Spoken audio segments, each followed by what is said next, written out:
Okay, here we go. Round 4. Welcome to GoldCon down the Gold Coast in Queensland, Australia. Round 4. We've got a couple of games that we're going to be putting on today, and I'm really stoked to be commentating on these armies that are playing today with the illustrious Mick Crichton of the Failed Charge. How are you, champion? That's it. I'm excited, mate. I'm excited. Seeing the Sons of Behemat here on the table in front of us getting me keen.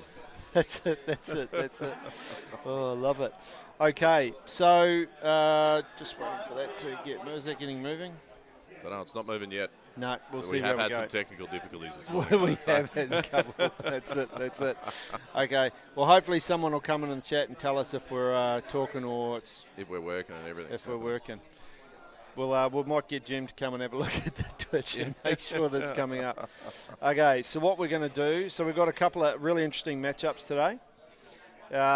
We've got Chris Wilcox, who's he's been on the Warhammer Fantasy Battle and AOS tournament scenes for I think since before I was born. He's a legend of the Warhammer Fantasy Battle scene, and he's been playing AOS now for a couple of years as well, so it's awesome to have Chris still kicking along. And today he's playing Tony Peaver with his Sons of Behemat. And on the other team, we have got Zenith Mills Shorter with his Blister Skin Flesh Eater Cords against Gary Denotta. Yeah, super cool looking army too. Oh, mate, mental. We'll get some photos up of it. It's got all crazy conversions and heads going off. They're definitely a horror-themed FEC army, eh? 100%. And then we've got, Gary's playing as Lumineth Realm Lords. So just want to get Gemma to check that the no dramas. Twitch is kicking along, because it might just be the iPad's frozen. Okay. Hey, Gemma. She's coming now to check it out. Yep. She's the only tech one here, so she's got to sort out all so the you problems. got the two numpties down. Yeah, just want to check the Twitch stream's not changed over, so have we not set a... We've got focus right, the sound's going. Yeah, everything seems to be happening. Yep. Right, you want to go through the list, Carl, and I'll sort that out? Let's do it. Okay, so what I might do is I might chuck to table 1. Yep, so just kicking off. Yeah, Gary and Zenith, they're just, they've deployed. Yep. So do you want to, actually we'll run through the scenario. So the scenario today is total commitment. Yep. So no reserves deployment, which isn't really making a huge deal for either of these two armies, I guess. No, definitely not. But some of the others that are playing... yeah, boo. All walking across the table. And we've got a few Nighthaunt too, so that's going to create some challenges. Definitely. And what are the two auxiliaries we've got today, mate? The auxiliary are Cornered and Mass Panic. So yep, Cornered. Cornered, 2 units within 3 of an enemy hero. You achieve that one. And Mass Panic, 2 of your units fail a battle shock tech at the start of the turn. Is that it? Yeah. So if 2 more units at the round, start of the round, sorry. Start of the, in the battle shock, fail battle shock in the same turn. Yep. Then you score that, and the other one's the hero one, which is going to be pretty tricky, particularly the battle shock one, given you got Sons of Behemat, that's not going to happen. Yeah. And FEC, and Lumineth Realm Lords. With their 2+ Calathar stuff. And then you got leadership, Bravery 10 Skinks. So it's going to be awesome. Yeah, we should probably mention that all of those secondaries were randomly rolled as well. Yeah, which they're done before every start of every game. And then, so if you get both of your secondaries, you score 2 tournament points towards your overall total. Yep. And if you deny your opponent their 2 secondaries, you also score 2 tournament points for each one you deny them. So I think there's going to be some denial points. It's going to be pretty evened out over the tourney for this round. But 100%. Yep. So we'll run to the list. So Zenith with his FEC, he's running Blister Skin, which is my favourite. So and the whole event has been played in ASCII, so he's probably on par with that. Like, that fits the lore, and I'm sure that's just why he took him. He's got a Archregent with Spectral Host, so we get some run and charge happening. The Girl King on Royal Terragos, super sick conversion done from a Vermin Lord of all things too. It's mental. Yeah. Vargoth Courtier, he's got the artifacts and the command trait from Blister Skin, so on a 4-up you'll get an extra CP each turn and the Negwanda shooting, which is actually probably going to help a little bit in this. Against the Lumineth, the Lumineth, they have a lot of bows there. Then 6 Flayers, 6 Horrors, 30 Ghouls, 10 Ghouls, and the Royal Mordants. Royal Mordants seems to be the new hot pick for FEC, isn't it? Chris Welfare's just started a movement. Yeah, love it. And he's got the Chalice of Ushoran as well. That's the you roll dice for stuff that's killed within the Yep. Within the range around it, Yep. and then it either heals your knights or horrors or dragons. Yeah, righto. And doesn't the Bilious Decanter, so he's got kind of a lesser version of Chris's Smash Bat, as the Honest Wargamer guys call, because that gives him extra attacks or something once per battle. Is it? Yeah. Yeah, is that the Bilious Decanter? Is that the one that... I thought there was a Blister Skin artifact that was neg 1 to hit from shooting. No, maybe it is. I might be sending you down the wrong... I'm going to shut up now because I really don't know FEC, so my apologies. What am I doing? Okay, but anyway, something I do know a bit about because I've played Gary's list. It's quite awesome, actually. Yeah, super. Yeah, is the Lumineth Realm Lords. So Gary's Realm Lords stay from the great nation of Syar, which is the 2 Aether Quartz instead of 1. And you can use an extra Aether Quartz if you spend a CP. And then he's got, and for those who don't know what Aether Quartz do, you can use it to either cast an extra spell, +1 reroll to cast, +1 to hit, or +1 save once per phase. So the Sire can do that twice if they wish at the same time by using CP. But then when you use your Aether Quartz, you get neg 1 to your bravery for the rest of the battle. But then, Lumineth have got this crazy character called the Cenari Cathalar, who can absorb the Aether Quartz bravery and send it to the enemy, reducing their bravery.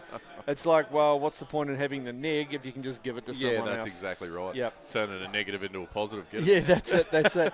So, and then during the Battle Shock phase 2, she can, I think it's within 18 inches or 12 inches or something like that, wholly within, I can't remember, but it's on a 2-up, she can remove the bravery damage from Battle Shock and flick it to another enemy unit. Yeah, I played Gary with OBR, who don't care about Battle Shock, so I was quite fortunate there. But it can turn they could lose 10 models from a unit, and then say to your unit, who's lost 1, you're actually at -10 or 11 actually, because you lost 1 as well. Kind regards. Yep. She's got the Silver Wand, which allows her to cast an extra spell, so she becomes 2-cast wizard. And her spells are her base spell, which is you've got to make a bravery test to move and charge and shoot and that kind of stuff and fight, which is really, really annoying. That's on her War Scroll. And then her chosen spell is the Protection of Hish, which is casting value of 8, and units wholly within 9 inches get a 5+ Feel No Pain, or Feel No Pain damage prevention roll after their armor saves. He's then got Valinor, the Stoneheart King, which is the big mountain moo. And an Elarith Stone Mage has got the Perfect Blade, which is the artifact. There's an unmodified 3+ always hits, 3+ to always unmodified, 3+ to wound, and unmodified 3s to save fail when you're making your armor save, and they just do 1 damage. And then his spell is Voice of the Mountain, which is -2 bravery at enemy units until the end of the turn. Now, what the Elarith Stone Mage does is he also allows a Valinor, who's got a -1 to hit radius debuff for all the enemy units around him. It actually makes, when he's within range of the Stone Mage, he can fight at his top level bracket as though he'd taken no damage. Okay, Gary's then got 30 spare Warden champions with the Ethereal spell, 10 Wardens with the double movement speed of Hish spell. I'll just jump in quickly there, Yes, Carl, mate. because it's sort of half interesting. So Zenith has been given the first turn by Gary. Yep. And he's been able to summon on and take the objective Wow, straight up. So now Gary's going to have to chase him a bit for points, and I don't know how that'll go with the big Lumineth blob, so I'm really interested to see what Gary's plan is there. Because now he's playing catch-up, eh? It's straight away. And Gary's, the way his army's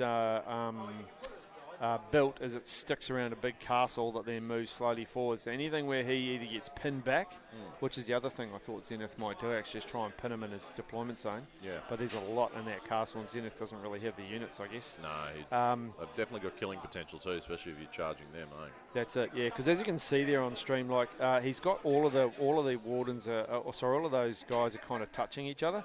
So there's a special ability that the Venari Spearmen and the Sentinels have in their what they call a Shining Company, where they get -1 to hit, in melee or shooting, in combat or shooting, if they're touching 2 or more other models. So he's got to be very precise with his placement, but also means they can't run or charge. So he's got to break out of that to charge or run up the board, which means that they just kind of tramp up like a Spartan phalanx until such time as they decide to go and murder some people. Okay, so I'll just finish that off quickly. So then he's got 20 Sentinels with the Lambent Light, which is reroll hits against a particular unit as their spell. Now Sentinels, as you know, they're the Mortal Wound Bomb, where they can shoot 30 old inches plus move 6, and then on 6s or 5s, if they get their base spell off, they can do Mortal Wounds, which is basically what he fishes for. We've then got another 10 Sentinels, so 40 of Wardens, 40 of Sentinels all up, and then they're all in the Aurelian Legion, which means they reroll saves of 1 while they're within 3 inches of an enemy unit. He's got an extra command point, and then he's got Hessian Twinstones, which is basically a buff to all of his casting. Okay, so we're just going to switch over to the other table and go through those. Due to our delay, we're a bit behind, so running through the list as we're running through the game. So playing catch up, that's it. Playing catch up. But interestingly, before we kick off on these lists, one of the Giants has died already to the shooting from the Seraphon. Yep. So that's a bit of a fucking hit straight away, isn't it? Yes. Jeez. And then the Gargants the Kraken Eater has just kicked one of the objectives. And I was just trying to have a look to see which one it is. It must be that one there, the one that they're just measuring next to at the moment. Yep. So it looks like he's going to kick that objective up the board with him. Yeah, which is what you'd expect him to do, yeah. So the really interesting piece for this game for me, mate, is that, so just quickly, I won't roll through the artifacts, I guess, but he's got 2 Mega Guardians. One's a Kraken and one's a... one's a Kraken Eater and one's a Gatebreaker. Yep, okay. And they're in the Kraken Eater tribe. Yep. Which is the Taker tribe. Then he's got 3 small Gargants in a unit, and then 3 single small Gargants as well. So one of the singles has been blown off the board. One of the singles has been blown by up the right hand. By those teleporting skinks with all the buffs. You can see all Chris's written little bits of paper for the buffs. So that's a unit of 30 skinks, I think, that he's teleported using the Fangs of Sotek. Yep. Using the... is that a Fangs of Sotek? No, it's a Celeste. It's just a Seraphon Starborn ability, isn't it? Yeah. To be able to teleport 1 unit a turn. So he's buffed them up, blipped them up there, and they've just like negated one of the Gargants, which is kind of what I was expecting them to do. Yeah, Chris is pick apart game. Yeah. So Chris has got an interesting list. He's got a very different Seraphon list. He's only got a Slan, no Croak, who gives an extra CP dice, and then he's got the Serpent God Dagger, which is the Fangs of Sotek artifact, just kills stuff on a 5+, you're dead if he hits you, but the Slan shouldn't be getting in combat. He's got a 5+ Mortal Wound, Spell, Stellar Conquest, as well as the Celestial Deliverance, or whatever it is, the space spell, or Comets, or whatever. That's it. And that's actually going to be useless against the Gargants because it's about model count. Does a 5 Mortal Wounds on a 5+ for each model in the unit. So, not a lot of models. I might do a 1.5 to that unit of 3. That's the best. But then he's got 3 Skink Priests and 2 Star Priests. We bounce back to table 1 there, mate. Sure. Gary's just about to start shooting with the Sentinels, so we'll see what sort of pain. Oh, he's shooting at ghouls too, so I don't think that they're going to stand much of a... I don't even think there's a character there to give them their death save. Yeah, it's kind of amusing too because he's using his shooting to take out ghouls. Yeah, well, he's got to get that objective back, I guess. Zenith has given him no other options. Yeah, 100%. Like, it's really interesting that he's going to be playing catch-up now. I'm sure Gary's got a plan because he's not silly, but that did seem strange to let that objective go. Yep. Okay, we'll just shoot back to the other table for a sec just to get through the rest of these lists. So he's got 3 Skink Priests, 2 Star Priests, so there's all of the pluses to hit and all of the Mortal Wound rolls on so he can buff the Skinks to those units of 30 to give them all Mortal Wounds on a 6+ to wound. So they're going to be blow piping the hell out of stuff. Yeah. So I think that the Gargants are going to want to get into them as soon as they can. But the other thing is that he's got 3 units of 5 Chameleons, 3 units of 30 Skinks, 2 units of 20 and 3 units of 10, and an extra command point because he needs the command points. Yeah. So one of the things for the Fangs of Sotek though is that on a 4+, if they get charged, they can shoot if they get charged with a command ability, and then on a 4+, they can run away, which means you're constantly chasing skinks around the board. Yeah. But the thing is I thought for this one was going to be a bit tough for Tony's Gargants, is that yes, they can stand on an objective and cost 30. Is it 35 models with 35 and 15? But the skinks have got A, the range, and B, the number of shots to bring down like a Mega Gargant in one turn with two or three of those units. Well, it'd definitely be interesting. Because I definitely would like to see if they can bring down a Mega Gargant in a turn, or if they're going to fall a little bit short. Because he's only going to have to be standing on those objectives for a little while, and he'll crank up some points. Yep. Oh, he failed all his charges with the Giants. Oh, that's going to be harsh. And Chris is taking the next turn, so. So Chris got priority. Yep. Okay, so we'll just update this. And what's the what's the VPs there? So 2 to the Mega Gargant. So the Gargants must have took first turn. Sorry. 2 points to the Mega Gargants. Yep. So they must have pushed forward as fast as they could. Yep. And failed all their charges. Righto. So and now Chris no, they can't have taken first turn because the Seraphon. Sorry guys, we've got Seraphon a little bit of dramas with. Yeah, just catching up with timing. At the moment. Yeah. So what are the VPs that the Seraphon are on at the moment? I'm not sure. Give me 2 seconds and I'll just track that information down. Okay, I'm gonna guess 2, but yep. Okay, so while we're finding that, 2. Yep, awesome. So we've got 2 victory points for 2 to 2. But the Giants failing all their charges is definitely something that he didn't want to happen. No, not at all. Oops. Although at least he's got the 2 Giants there on that one objective though, so I can't see the 2 Mega Gargants on that one objective. I can't see them taking it back. No. I think that's well and truly, but it's whether that back unit of skinks will be able to get close enough to that back objective to cap it for a turn. Yeah, that's it. Yep. Because there'd have to be. And you got the camo skinks down here as well. So you got the 30 unit up the top, but they've got no buffs on them anymore. Yep. Right. And then you got the camo skinks, which is only 5 of them. They're not going to do a huge number of wounds there. No, but if they can outbody that objective, it's going to put the Giants behind by another turn, isn't it? That's it. Yeah. Yeah. And there's a lot of bodies on there. So they've just cast Speed of Hish on the small unit of. Okay, we'll just shoot back to the other one there. Yeah. And he's obviously got rid of all those ghouls because all those units of Sentinels were definitely going to kill the poor old ghouls. But the ghouls to 100% did their job. They got that objective for a turn, so. Yeah, that's it. So they're still in the first round? Yeah, okay. I believe so. Yeah. So it's going to priority is going to be interesting because Zenith actually hasn't moved. Given that he hasn't moved up the board, he's still got a long way to go. So you got the Lord on Terrorgeist down the bottom towards the middle there with some crypt players and stuff in front of him, and then ghouls in front of them. But I guess the thing with Blister Skin is not only they're super quick. Don't they move like 16 inches or 18 inches? Well, he's got the range transformation, so he can move in the hero phase and the movement phase. Right. Yeah. So he can definitely get across the board, but and they can teleport too. Yeah, they can teleport as well if they can fly. The only units that can fly. But the interesting thing is, does he really have a reason to go forward? No. Like he's capped an extra point. Yep. He can nearly let the Realm Wards come to him and just do the damage. Yeah. But on the other thing is though is because if even that Royal King on Terrorgeist, if he goes into those that screen of wardens on the front there, they can actually do some damage. But the other question is he can actually. One thing that'll be interesting to see is if he pins. Because Zenith with his speed could shoot up the 2 sides and pin those wardens in on either side. There'll be no piling in. Yeah. And the Terrorgeist can do some significant damage to that unit. And then when Gary loses a unit of 20 wardens, he's not feeling happy about life. And with the reach, actually, the Terrorgeist could go right in the middle there and nail a Valinor who's sitting in the middle. Oh, most definitely. Yeah, but then you've got a neg one to hit on a Valinor. Yeah. Neg 2 rend on the punchback from the spears. Yay. It could be go all kinds of and then if Gary gets the turn after that, he'll shoot most of that gear off with the archers. Yeah. I think Zenith has done pretty well what I would have done. Yeah. Because there's not much else he can do against it. If he zooms in there too early and gets chewed up, he's going to lose killed, anyway. Yeah. Because FEC are definitely glass cannons. Yeah, and the thing is too is that Gary whilst he's got 40 Sentinels, he doesnn't do any other mortal wounds really at range. Like he's not like he's got the techless bomb to start exploding in amongst the FEC lines. Yeah.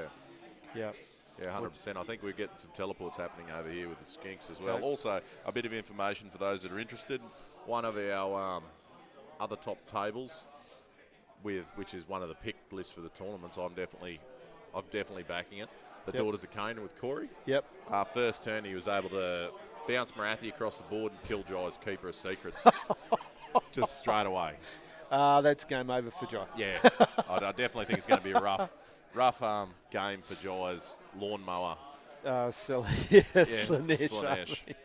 After he did so well too. He beat James, who's a really competent player, yesterday. Yeah, well, he also beat Gary with this Lumineth Realm Lords list. So. Yep.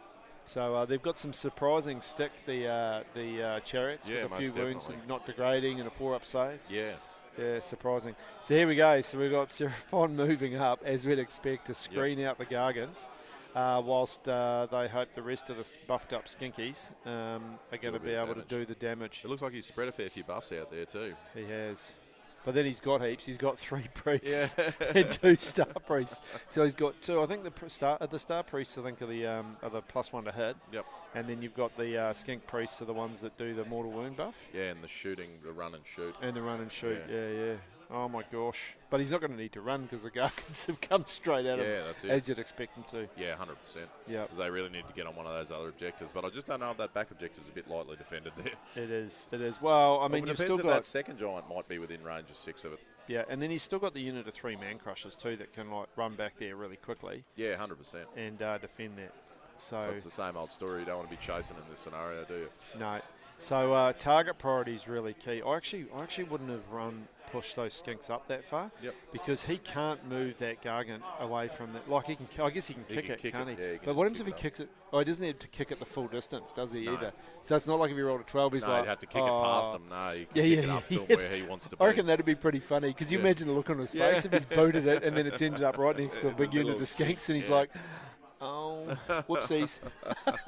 But at least it also looks like Chris is being careful and mindful of the Giants' reach as well. Yeah, like 100. nothing looks like it's close enough behind to catch a cheeky over the top thump. Yep, that's it. Yeah, or the pick the model out is going to be the other interesting one too. Yeah, well that's true because those skinks do look like very lined up. But I don't think it really matters because if the Giants are in combat with those skinks, they're going to die anyway. That's true. But you see this is like absolutely how I remember Chris playing in the tournaments for Fantasy Battle as well. He's always really well known for large MSU units. He took a dwarf army with like 30 units of 10 dwarves whatever, 12 warriors, minimum units, And he used to do really well. He was like the Rahul Dravid of AOS, so the Indian cricket player, for those who don't know, whose nickname was the Wall because he could never get out. Didn't score a lot of runs, but he never bloody got out. And that was Chris. He would consistently get minor wins and draws and stuff like that because you just could not break him down. Yep. And that's exactly how and it actually transfers quite well to AOS. So, yeah, most definitely. Well, he's still very current in Kings of War, isn't he? That's it. Yep. Indeed. So very good player. So I'm just going to jump back to check out what's going on the Lumineth table for a sec. Okay, so looks like we've got Gary measuring some shooting now by the look of it. So he's moved up his little castle. He's consolidated on that objective that the ghouls had taken. Yep. And we're just seeing how he's dealing with it. So we'll have to get an update on the. So the FEC should be on 3 victory points, is what I would expect with that.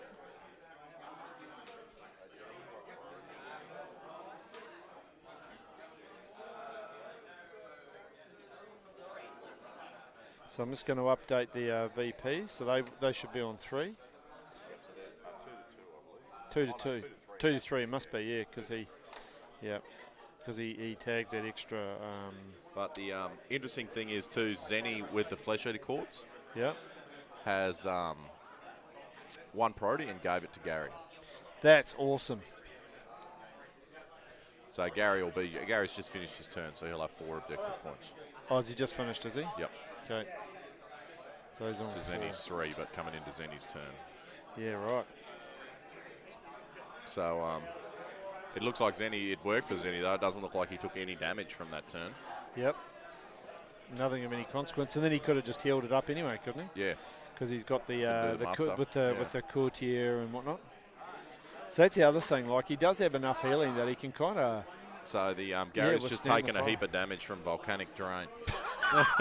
Yeah, that's something we should have mentioned. Yeah, Yeah. so the entire weekend is being played in the realm of Akshi, which means every piece of terrain other than faction terrain is considered volcanic. The faction terrain was made, Simon, the TO, decided not to make that included. So yeah, and so that's volcanic in addition to any of the other terrain effects rolled. So he's So just... that piece of terrain directly in the middle of Gary's army with Avalonor next to it, that's just blew up. Couldn't happen to a nicer guy. Yeah. So the big block took 3 mortal wounds, and we're just waiting on an update to what the rest of them took. But Yeah. it's a considerable little jab, isn't it? It is. It's annoying, that shit damage. Oh, imagine if both of those blew up. That would be even, you'd be like, what's going on? So we've just got the shooting phase happening on the Seraphon table. Yep, cool. So Back we go. Yeah, let's see if we can cut a few giants down. Yep. So the Seraphon phase is taking significantly longer than the giant phase. Yeah, as 100%. expected. The big blob that moved up in the middle there also. Yep. The last one too. Yeah. He's shooting at the small Gargan unit. They're the ones that have the 6s do mortal wounds on them. Right, okay. That's awesome. It's interesting that he's pushed up so far. I guess he needs to get in range because it is only an 18-inch range, isn't it? Yeah, it is concerning though, because like we were saying before, that I'm just not sure how far it is between that screen and that block. But if a giant can reach over there, they can definitely do damage to the unit that's scary to them. But that might be... And whether that Mega can get in between those two, he can turn his base to the side and slip in between those two units of skinks too over that terrain. Or even use them both. The giants, if he charged both of them into that screen, one blew it up and the other one poled past, it'd also stop the 4-up retreat. Because that's a big thing. If he charges one of these screens, phase, isn't it? Yeah. If he charges one of these screens and it retreats out of the way, it's going to open up the big blob. Yep. Interesting stuff. This is awesome. I'm loving this game. Oh my gosh. And Sons of Behemat. Yeah, well, I think it's the only Sons of Behemat here too. It is 100%. Yep, and he was 2-1 after the at the end of the first day. So, with a six round tournament with 52 players, it's not necessary that you would have to win all 6 games to. I mean, if you win all 6, you're probably going to win. Yeah. But if you went 5-1, you're still going to. There's still a great chance of getting on the podium as well as potentially winning because there's some definite rock, papers, and scissors going on the top tables. KO, Deepkin, Daughters, Slanesh. Yep, OBR. You've got some cities up there, OBR. Yep. All the usual suspects, eh? That's it. And even losing a game yesterday, Josh with his IDK, he's still in the mix. Henry Wagner, who was on stream yesterday, he lost a game, but he's been coming back strong with his Seraphon. Yep, you've got Mr. Lynch, who's up there as well. Up to some big wins, went from losing the first round. Yep. And so we're just looking at how many wounds that Gargant's. Do you know which one's the Kraken Eater? The one with the Kraken Eater is the one with the club. So the one in the middle is the Gatebreaker, and the Kraken Eater is the one next to it. Okay, that's awesome. Okay. So, and it looks like Zenny's doing exactly what we expected. It doesn't make for the best TV, but it definitely is the tactic that he's going to have to employ. The tactic. He's just going to backboard and wait for Gary to come towards him. Yeah, we're just going to have a quick look at that table for a sec. Okay. And then we'll get an update on the wound. Oh, so it looks like he's shuffled around a little bit. He's kind of shuffled up to the top. So he's further away. So he's protecting his objective down there. Yep. Both of his objectives and let Gary come to him. Yep. Which is definitely doesn't make for good TV, but it definitely is the absolutely. It is the strategy to win the game. Yeah, you're using your range and your movement, and he can sit there and heal up a lot as well. And so which will limit the damage that Gary's going to be able to do at range. Yeah, even at range. Yeah, and you see Gary's also screened out his back. The back of him is his list as well with those guys. Yeah, because there must be another summon or something there. Oh, but also the teleport for the blister skin. He doesn't want to have someone coming on behind him. Particularly not with, so Zenith's also being really cool in that he's, or smart, in that he's, by making Gary go first, he gives himself the opportunity for the double turn. Well, he didn't even make Gary go first, did he? Yeah, he did. Yeah, he won the priority and Gary had to go first. Yeah, this turn. Yeah, sorry, this turn. Yeah. So I'm thinking, I reckon it must be Gary's. Do you just want to get an update from the table boss? Yep. Because I think it must be Gary's. I reckon it's Gary's turn 3. So who won priority?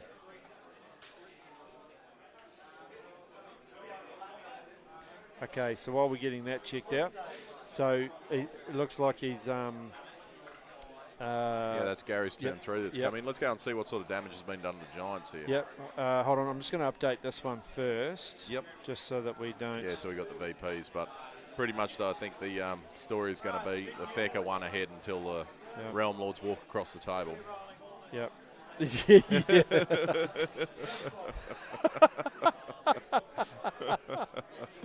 Oh, I love it. Okay, I'm just going to update this to turn 3 for the Lumineth. So we know what's going on. Do you know did he give him the turn or did Gary take it? Well, I'm not 100% sure to tell you the truth. Let me just do a bit of finding out. That's okay. I'll go have a look on table 2 while we're doing that. So we've still got some damage being done by the Seraphon, and also we noticed that too that the chameleon skinks have joined in the firepower. So we've got some chameleon skinks sitting here. So Gary won priority and gave it to Zenny. Oh, did he? Yeah. Okay. Which makes sense, I guess. Yeah. It stops you from getting doubled, and he's got no real advantage of taking it and shuffling forward a few inches, though. Yeah, no, that's right. That's right. So we've got these chameleon skinks down here. I don't know if the drawing's going to come up when it comes up on screen, but up the top of the Seraphon game there have turned a little bit to be able to lend some firepower in that unit of man crushers that's been taking some significant damage. It's already down to 2. Yeah. Looks like they're taking some more work as well. Yeah. And those other little. That looks like there's 2 there. dice on the Gatebreaker as well. So I wonder what sort of damage it's take. I'll just yeah, I think he's counting down. So I'll just go back to. So the middle Mega Guardian, the Gatebreaker, has only got 3 wounds left. Sorry, the middle.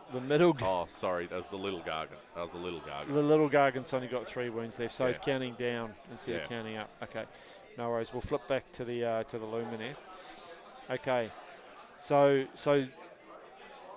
Gary won on the Lumineth. He won the priority and gave it to Zenith, who just sat around and just repositioned a little bit. Yeah, repositioned. So I'll just change that as round. The Gatebreaker's only taken 4 wounds from the shooting. Oh, so the bigger Mega Gargants haven't taken too much, but it looks like Chris is just targeting the little ones to try and. Yep. So Zenith must have got another 2 victory points then. Yes. To go to 5. Yep. Yep. Yeah, and now on his he'd have another 6 because he would have. Well, this is the bottom of turn. Gary's bottom. Yeah, turn. so it's 7. So he'll be on 7 to 4 because Gary will be looking to get another 2 and hopefully try and do some damage to get another one. Wow. Well, Gary's had 3 turns, so he should be on 6. Yeah, he's finishing his turn now, isn't he? Yeah, true. But he will shortly be on 6. Yeah, he will shortly be on 6. So we'll come back to him in a minute. Okay. Let's have a look at what's going on. Looks like we've lost another one of the smaller giants. We have. Wow. It's interesting that he's focused on the man crushers and not the megas. Because those megas, I would expect, can run through his army like a hot knife through butter. Sorry, mate, I missed that. That's right. So he's concentrated on the man crushers. Yeah. But in this game, those 2 megas can go through his skanks like a hot knife through butter. Oh, 100%. And if he doesn't make his 4-up run away as well, that's another thing. It's only 50-50 chance. Yeah. It could be, and then you got the priority roll as well. So we haven't even had the Sons of Behemat's turn 2 yet. Yeah. So there's been a lot going on with the skinks, that's for sure. That's it. And then on the other table, you've got the FEC just moving, doing nothing. Yeah. So there's no combat being rolled, which is awesome. Definitely not the best TV, but that's okay. That's okay. It's all part of the game, though. This is about also. I love watching these kind of games to learn about how to play differently and think differently and be a better player. 100%. We've just got an update from out in the field as well. One of our favourites there, the Daughters of Cain, against the Chariot. Slanesh the lawnmowers, that game's finished. As we expected. Yep. Oh. I think turn 2 or 2 or 3, all the Slanesh characters are dead. Yep. And at the end of the day, which was to be expected, but then we got some giants kicking some objectives at the moment as well. Has he kicked it backwards? No, where's he kicked it? Another 10 inches forward. Oh. Here we go. Just into the skink, so this will be interesting. Where's he going to move it the full way? I wonder if the two giants will fit in between that terrain to do the, make 2 charges and then pile past and blow something else up. Wow. Yeah, right in the middle there. Yeah, we were just talking about that. It'll be interesting how many, we'll just ask the table boss. Yep. How many models are in those skinks? Yep. Okay, and in the meantime, I'll just So oh, dear. Okay, so we got turn 2 for the Gargants. And we've got Seraphon will be on 4 victory points. Interestingly enough, where he's kicked that objective to is next to a 30 and a 20 block. Yeah. Plus that screen, plus 2 characters. Yeah. So even if he can't do some damage to them. It's a bold move. Yeah, then that objective will be in the Seraphon's hands. Yep. But I'd say he's probably going to try and throw a few rocks and stuff. If he can get that little screen out of the way. Oh, here we go. Looks He'll like definitely blow one of those units up. Yeah, he's moving. He's moving. Yep. I wonder if he can walk over that terrain because it's not very high. No, what was the height? Is it 3 inches? Yeah, I believe so. Yeah, just want to see if we can get our call on that. Well, we'll actually wait because we don't want to put that in front of them. we don't want to put that in their head if they haven't already got that plan. We'll soon see, won't we? Yeah, 100%. It's all exciting. Because even then, I reckon, just look, it's hard to see on stream, isn't it? But on the camera, but I wonder, that looks like that base for that gate breaker could easily fit through that gap in between the 2 screen scans anyway. Yeah. So, yeah. It could be a big thing. It could be a big thing. But I suppose that could have been what Chris was thinking about when he moved all the units up so close together. Thinking about if I just run one, which I would have got caught out with because I didn't give it much thought. I haven't played enough against the Mega Gargants. But if he'd put that screen of 10 out on their own, the giant could have walked over them. Just gone, thank you. Yeah, it's a good point. Yeah, it's a very good point. And that is definitely a mistake that I would have made. So. Oh, dear. Because I would have been worried about the pile and pass those smaller units if they get shot. Another interesting point in that last turn is Chris didn't move those skinks forward to take that back objective. No. Off the Gargants, which I thought would have been a prime opportunity. Yeah, I'd like to say that Chris is a really smart guy, and there must be a reason for it, and that he didn't just forget to move them. Yeah, but he definitely moved the chameleon skinks though, so he was up there. So 100%, he might just be there, just waiting. Well, it's one of those things that does take those back Gargants out of the game. Yep. If he's intending to try and fire the big ones down. That's it. So the Giants are about to start shooting now. So let's see if we see some screens disappear in like a, I don't know, blue mist maybe. What colour is Seraphon blood? Well, and we also know that Chris has got a toy of the Baby Yoda as a good luck charm. Yeah. Yep, because we know that Baby Yoda likes some frogs' eggs. Here we go. This is going to be a bit of a drama.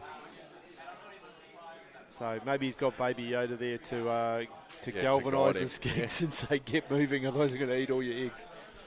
So, yeah, that's seven. 7 died. Yep. He's left a few in the middle there to try and block out those big bases. Yep. Interesting thing is, too, is if that whole screen dies... Yeah, he'll just walk straight past it. Well, he can walk straight over it, but the other thing is, too, is if it's gone, he's going to be a longer charge, yeah, he definitely will be. But I don't think it's going to all go, though. It's an interesting sort of thing at the moment, though, because it's coming up to priority. So if these Giants can get in, pass those screens and blow up a big unit or two, and then get the turn, I think that'll pretty much be game over. Yep, absolutely. Just want to see if the stream's connected. Oh, yeah, something's going on here. Yep. We've got our chat playing up, so sorry to anyone that was trying to talk. Yeah. So there's a few viewers by the look of it. Yeah, but we can't. Yeah. Maybe just shut down the that Twitch stream and restart it. We've got something else going on, I think. At the end of the day, mate, I've enjoyed chatting Warhammer with you. So. Yeah, that's exactly right. We don't do this for anyone else, just for us. So. Just for us, that's it. Oh, here we go. Look, we've got a charge going on here. We might just see if... Yeah, we'll have to get some technical assistance because, Yep. they've got the two numpties on here, so Yeah. we were short on people and people are hungover, so we had to... Yeah. we didn't have our best and brightest. We just had whatever we could get. Yeah, that's it. Okay, so we've got one charge in there. And we might just... What's that? 1, 2, 3, 4, 6. Yeah, righto. Yeah, it so he must be didn't no do. He damage just to there. ignored the other screen, and he's Yeah, going righto. straight through after where he's put the objective. But he should have had a little bit more shooting there, shouldn't he? No, well, you've only got the Kraken Eater and the Gatebreaker. The Man Crushers don't shoot, I don't think, do they? Or have they got a D3 shots or something like that? Yeah, I thought one unit could shoot. Oh, okay. And then if But you that take doesn't the hit War it's not Stomper very- tribe, all the units can shoot Yeah, around the right. fucking... Yeah. But maybe he was out of range. Or he just didn't, because it's sitting on 4s and shit as well. So. Yeah, that's it. Still, if he could have Yeah. got rid of those last 3 models or whatever it is, Yeah. would have been opened her up. But like you say, that would have been a longer charge too. And if they failed the charge in the first turn, so he might be a bit gun shy. Yeah, that's it. That's it. We've got a priority on the Okay, we'll just shoot over on to the next table 1. table. Yep. Oh, look at that! Now we're starting to see a bit Oh, of movement. here we go. Wow, And that he's- looks more interesting. Yeah, he's broken the phalanx. Yep. So I don't know who won the priority. Give us a second. We'll just find out. No worries.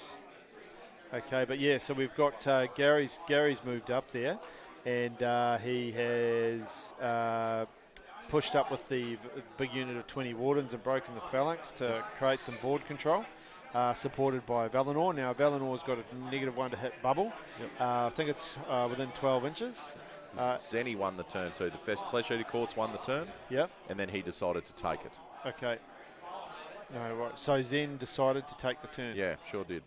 Okay. Which would be interesting. Do you think he'll So smoke? it's Zenny turn 4.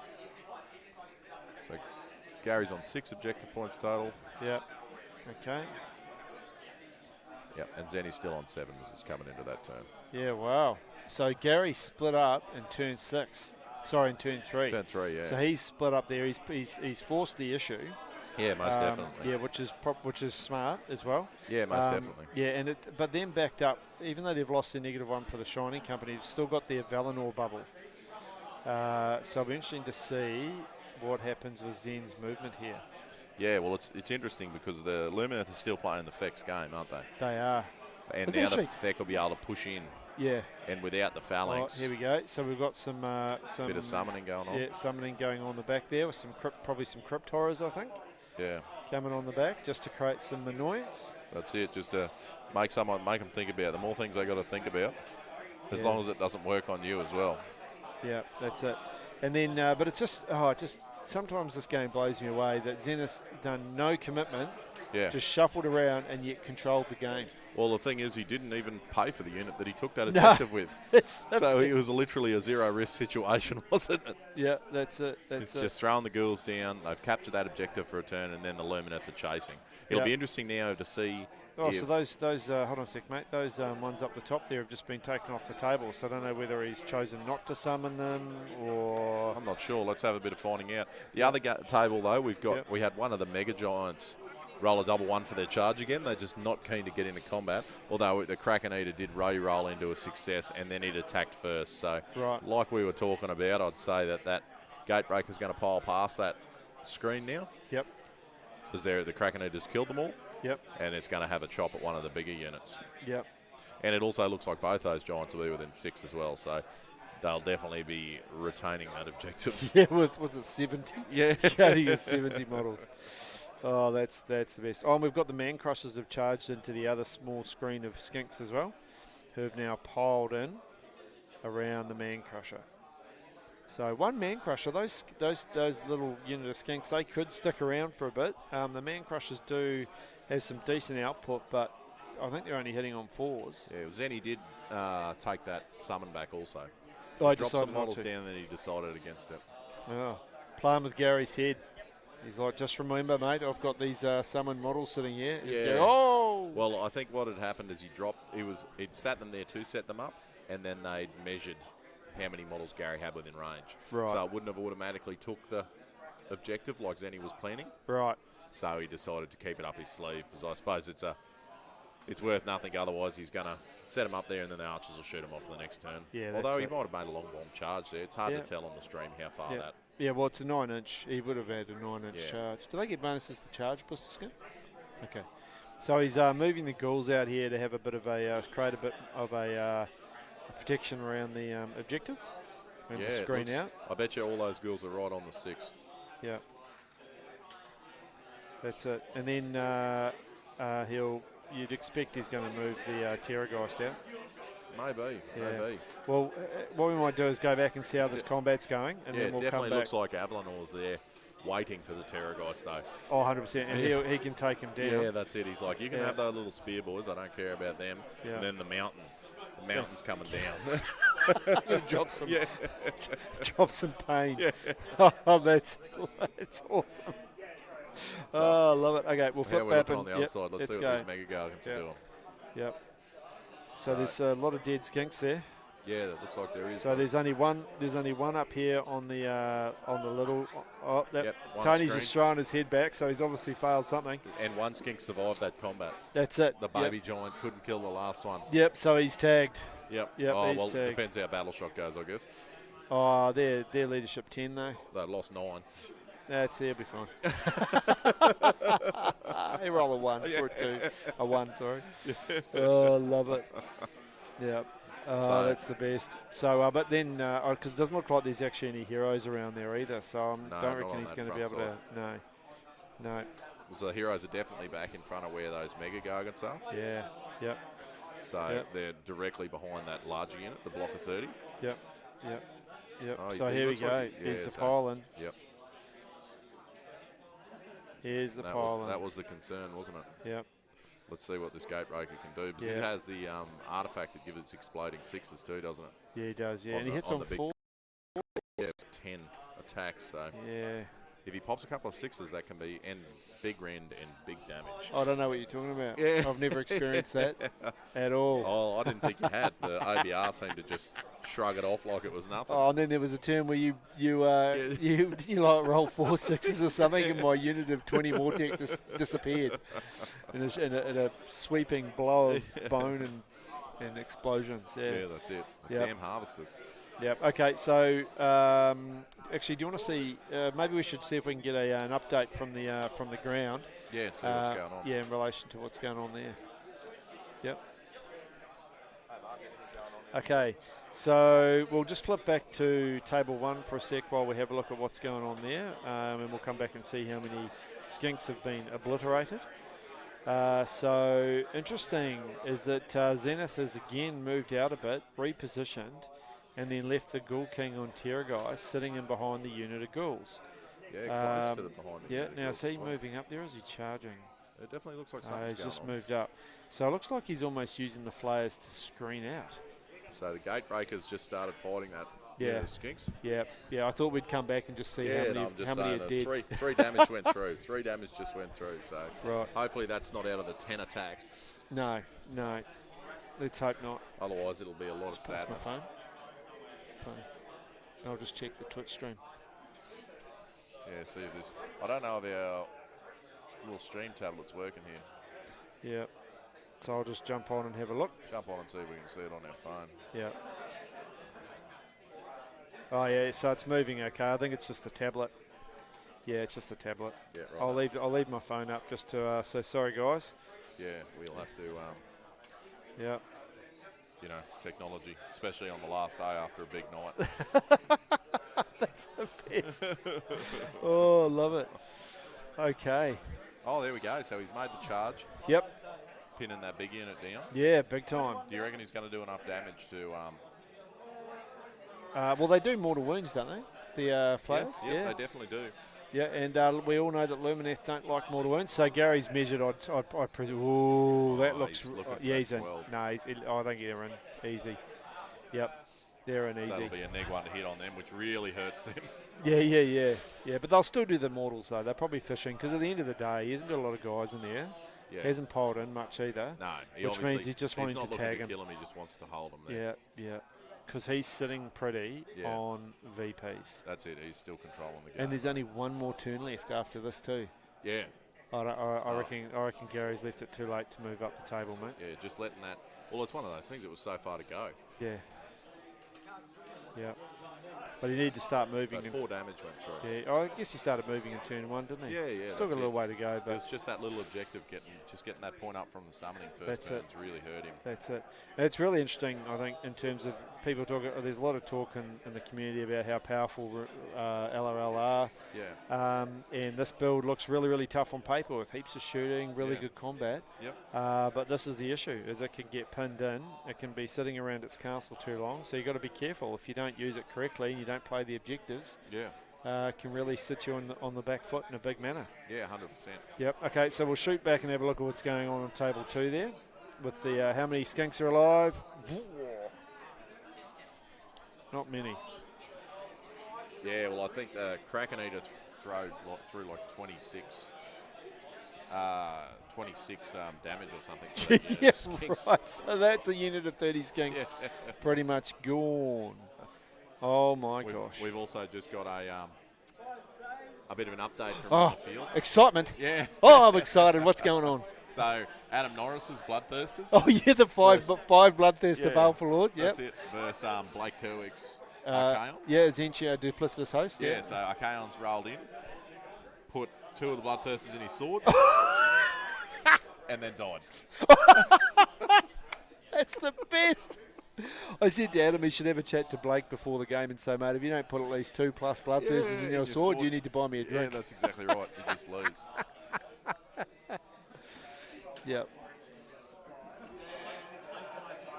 I don't think there's any activity in the chat at the moment. No, it doesn't seem to be working. Yeah, we've got a few people having a watch, so if you've got any questions... that's the chat. That's yesterday's chat. We don't know what's going on. Sorry, guys. No, that's okay, because the stream's working at least. But if anyone's anyone who's watching, see, we've got a few viewers. If you could just put something in the chat so we know the chat's working. It's working, Or at least, and if we don't see it, we'll just assume it's either broke or you haven't put anything in there. That's exactly right. So we won't actually be any further ahead. We'll be sitting in the exact same position as what we were. But that's okay. It's not the end of the world. Let's bounce back to the Flyers. I want to see what the clapback was from the big spears. Yep, here we go. So there's a few. Left, so a couple of them must have died, eh? Yeah, but there's also and there's definitely been some spears have died as well, though. Yeah, definitely. Which is important. I wonder how many it was. Yeah.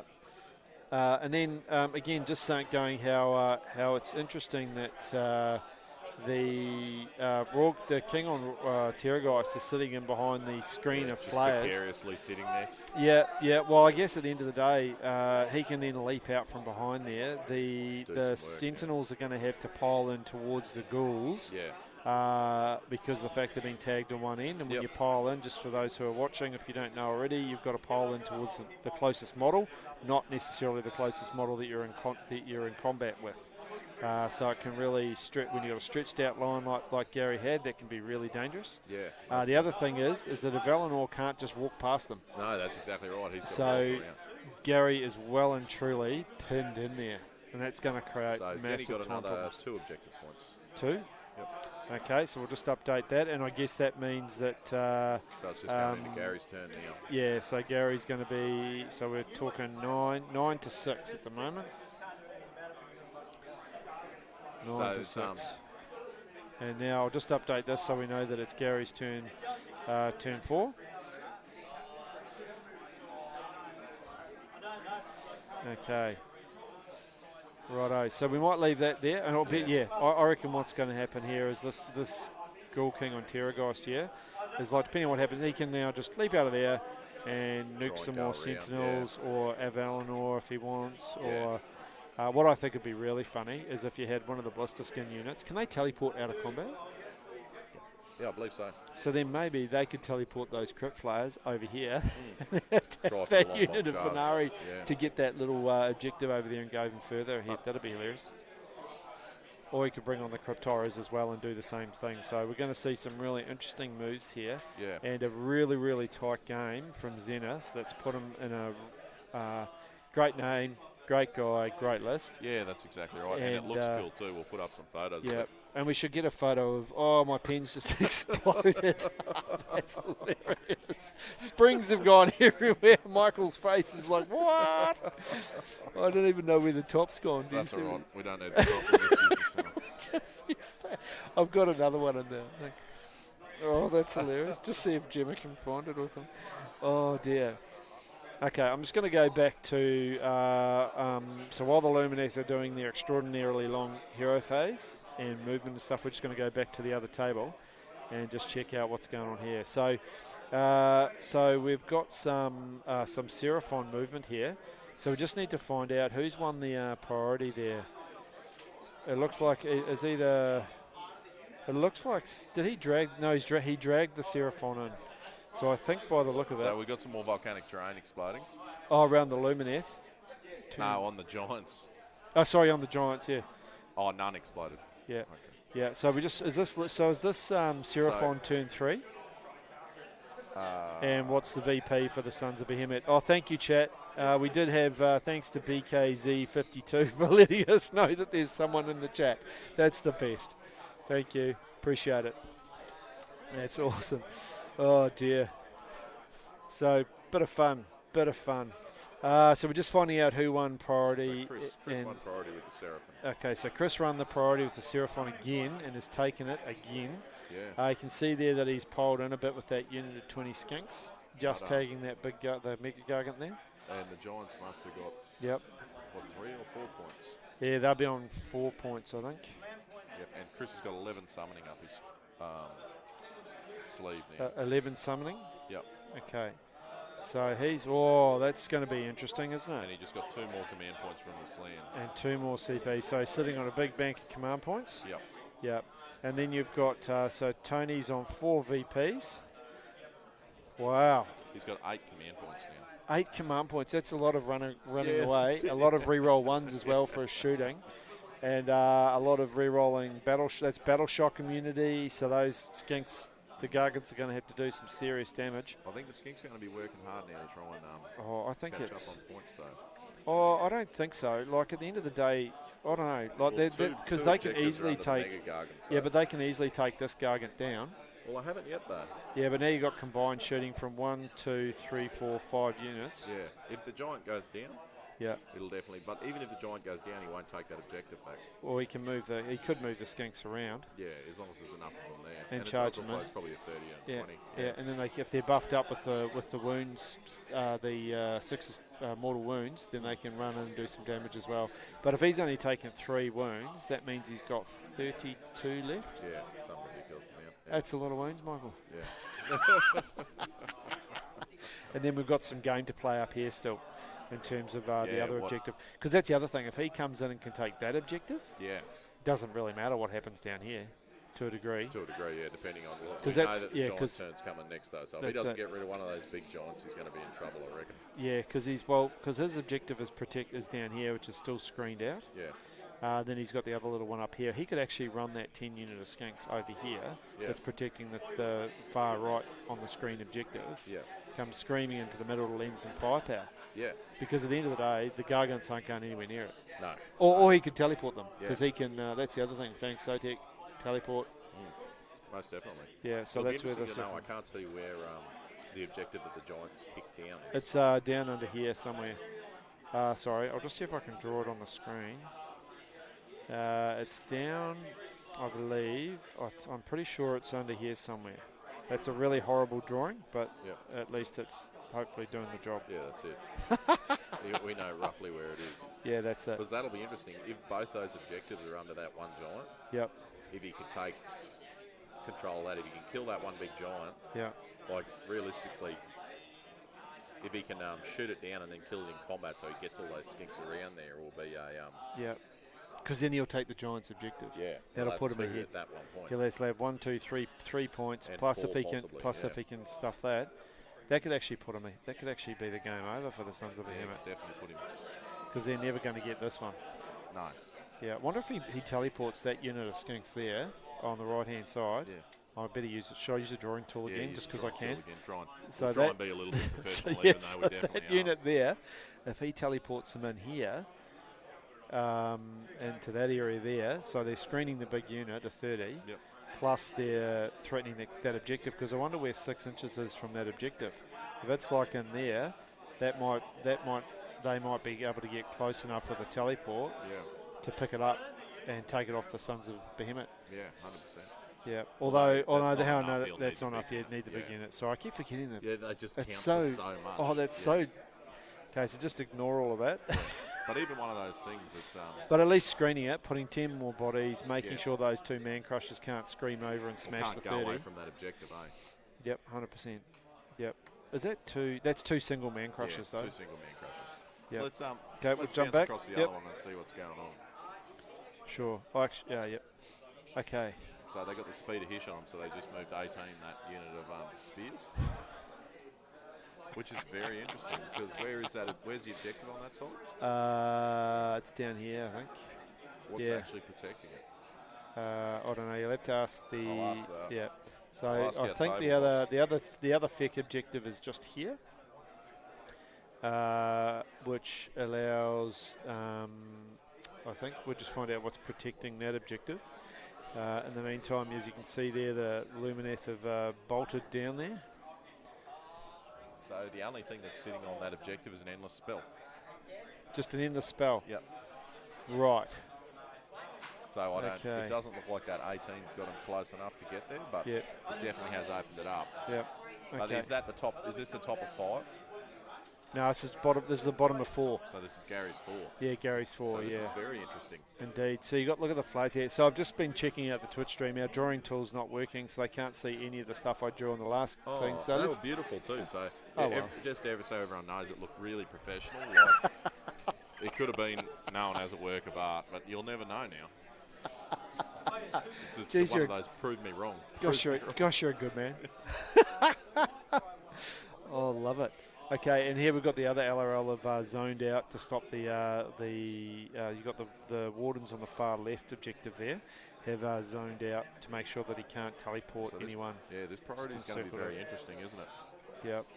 I thought Yeah. Zenith had this pretty well buttoned up, but Yep. that speed of Hish getting those guys over there to an unprotected objective. Yeah. Yeah, that could be an error that could cost him the game. Yeah, or at least draw it. Yeah, draw. Actually, draw would be really. Yeah. I'd be gutted. I've had that situation happen though plenty of times where I've thought I've been in control the whole game and one little error Yep. has just absolutely Just sent cost me you. spiralling down. Yeah, so I'd feel for the big fella.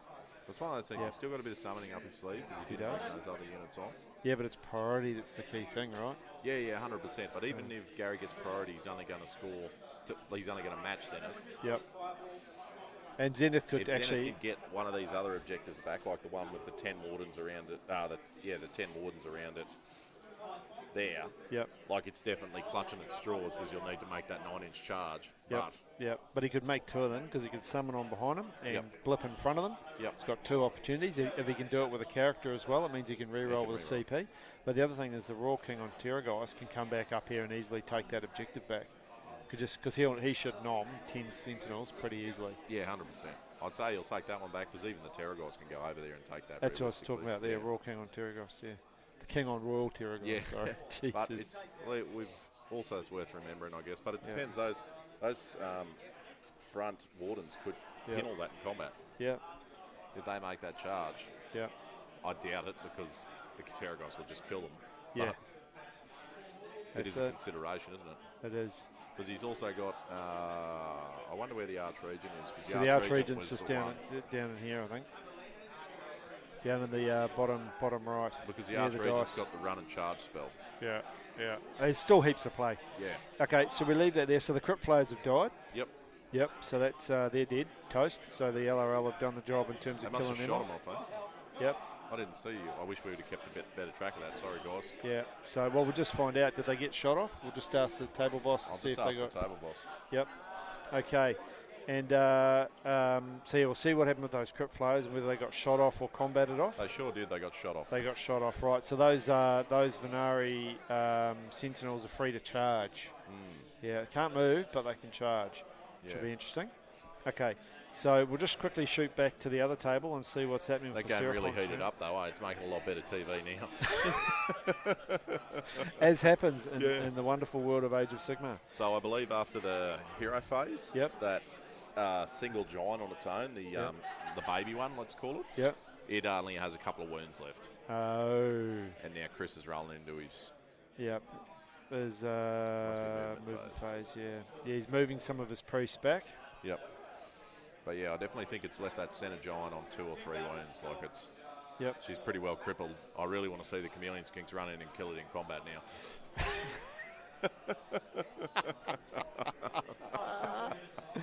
Oh, that'd be hilarious. That'd be hilarious. Which actually, though, because we are only talking about turn 3 for the Seraphon, right? Yeah. So there's still a lot of game to go. We've still got over an hour left. Yeah. So they were moving at a pretty big pace, but now that the Gargants are tied up, their turns are going to be quite slow. Yeah. Quite quick, rather. Yeah. It's this big shooting phase, though. This Yeah, big it shooting is. phase can put the hate on that it needs to. Yeah. Because you've got all these buffs off, so it should be potentially it's a lot of damage. Yeah, of course, you got all those buffs on. All they've got to do is point at stuff. Yeah, they don't that's even it, need true, to roll. It's the worst. They could have at least made it a 2+ or a 3+ prayer or something like that. It's like ridiculous. They go, yep, you're +1 to hit, and that yep. sounds about right. 2+ coming from the fucking Slanesh player. Yeah. Oh, turn it up, mate. Turn it up. Turn it up. Yeah. We know that. Oh, you'd be surprised how often you roll once. Yeah, that's it. Yeah. But we also know you're still stinging about that those 2 armor saves that cost you a tourney. Yeah, that's exactly right. podium. You're just stealing it away from me. Oh, the mountain cow's doing something. Oh, okay. Back we go. Oh, no. Oh, back we go. Oh, Hold on. Here we go. no. Here we go. So the mountain cow Yeah. tried to charge and failed. So he re-rolled it, and then he failed again. Oh. So the mountain is just standing there. Like a mountain. Yeah, they lock him out. Well, that's what he's used to doing. Just standing around. So he's chasing Mooing. a 3-inch reach here, I think, on those woods Yeah. to try and get over the top into that Terraghost. Yeah, right. Because if he can put a bit of hate on it and slow Yeah, it down. admittedly though, I've found that those the wardens when they're not being like when you charge them, they're just horrid. Yeah, But when they're charging or it's the next round of combat, yeah. they're just the output is nowhere near as good as it is. Yeah, like it's 2 attacks, 3s and 3s, but it's no rend 1 damage. Yeah. Full props to Gary, though. I thought he was well and truly buried. Yep. And he's definitely making a push back. This next priority is going to be super interesting because although the battle cow didn't make it in, it's sort of in a position to go in a couple of directions now, eh?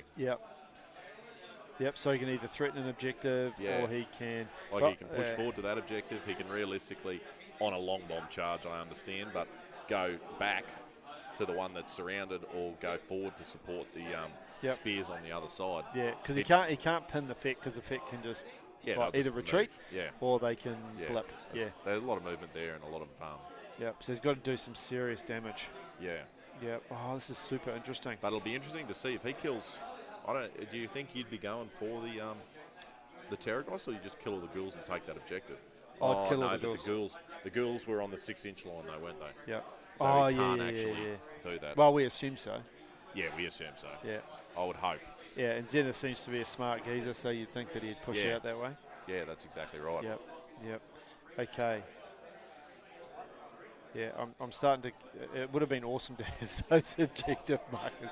We apologise, stream, for the fact that we all, between 4 of us, we forgot to bring the objective markers, the transparent ones that had the 6-inch and 3-inch bubbles on them, so you can see where the objectives are. It would have been a lot easier, but that's okay. The Terraghost was actually outside of 3. He's outside of 3 inches. Yeah, so you can't reach... The spears can't reach him or lock him in combat, so he'll be free to do things. But at the moment, anyway, Gary could still... Is he piled in yet? No, but do you think you'd want to bring him in? I suppose.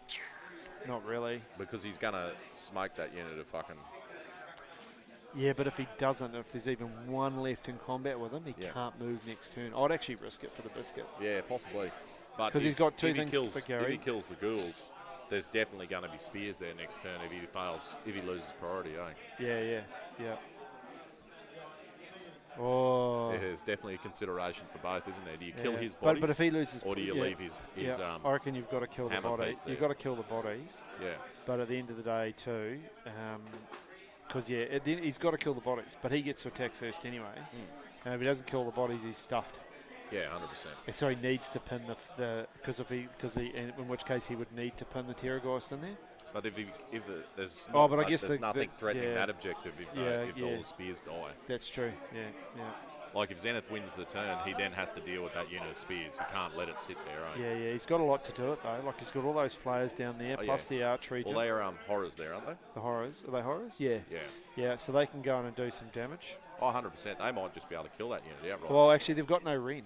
Yeah, they don't. So if Syar goes and uses 2 command points to go down to a 2-up save, then they'll do nothing. they'll do nothing. Yeah, and the same. It'll be a hard decision if they do stay there, kill the ghouls, because you've either got to commit the Terragos to killing them to protect your objective, or go and try and take one of Gary's. Although he's got the summoning still. I think having that summoning up the sleeve is definitely a solid decision. Oh, for sure. But at the end of the day, too, on turn 5, they're going to have to. They've got to make a 9-inch charge to get anywhere.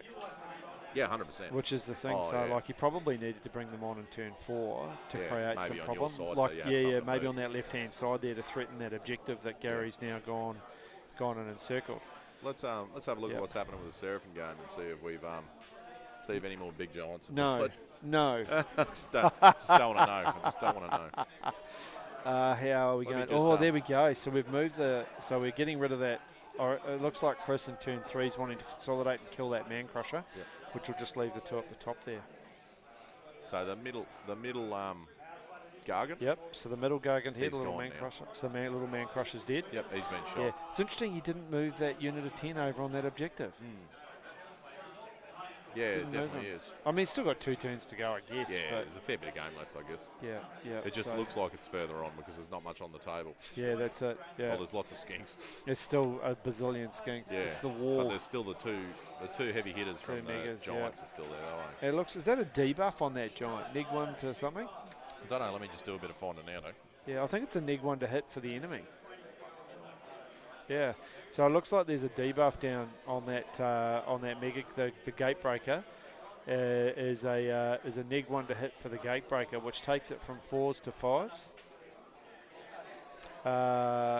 Look at this. I love the dice trays getting used everywhere. It's so many dice being rolled. It's quite good to keep them off from the Gatebreaker's he's taken 9 wounds all up. 9 wounds. And he has neg 1 to hit. It is neg 1 to hit. So his Gatebreaker's taken 9 wounds and it's neg 1 to hit. Okay, no worries. Okay. Wow, he looks like he's taking some more wounds. But that means he's hitting on 5s. That's massive. That's really massive because that'll reduce his output something chronic, which will allow those skinks that are in combat to stick around, basically, and not die, which would be awesome. And very handy for Seraphon, I guess, while they threaten the rest of it. Okay. So we're just going to shoot back quickly to the FEC table and have a look at what's going on there. And then we might come back and see if there's a Mega Gargant gone. So back on the FEC table. So they're in combat there still. So it doesn't look like they've done a lot down there yet either. But there's still some dice being rolled. So we're just getting an update from the crowd. Yeah, we're just getting an update from the table there. So Paddy's managed to pull all his ships out of combat. Yeah. Kill 2 units of Luke's eels. The more so? Yeah. Wow. So that could be a big thing. So we'll definitely keep an ear to that table because I must say my money is on the Deepkin to win it. Yep. But I knew that Paddy would be definitely coming in with a plan. So yeah, 100%. And he also is still upright on a second day of a tournament, which is very strange. Normally he's that fucking munted. Yeah. Actually, Can we get our rover to go and get an update on the OBR game versus the Hammer Hall? Yeah. And we've got the ones that were on stream yesterday with the Desolator #Desolator meta. Yeah. With the 8 Desolators up on table 1, 2, 3, 4, 5 to see how they're going as well. We'll do that. We're just having a bit of technical difficulty. For some reason, his UHF isn't working the whole time. So. Oh, really? I'll get onto him and we'll see what we can muster. Yep. Okay. Righto. So we've still got some work. So we've got some it's like the Crypt Horrors got dragged in there by the down the bottom, and to that combat with the Sentinels, which is really interesting because they're not. And they've done a little bit of damage as we see some Sentinels have been removed.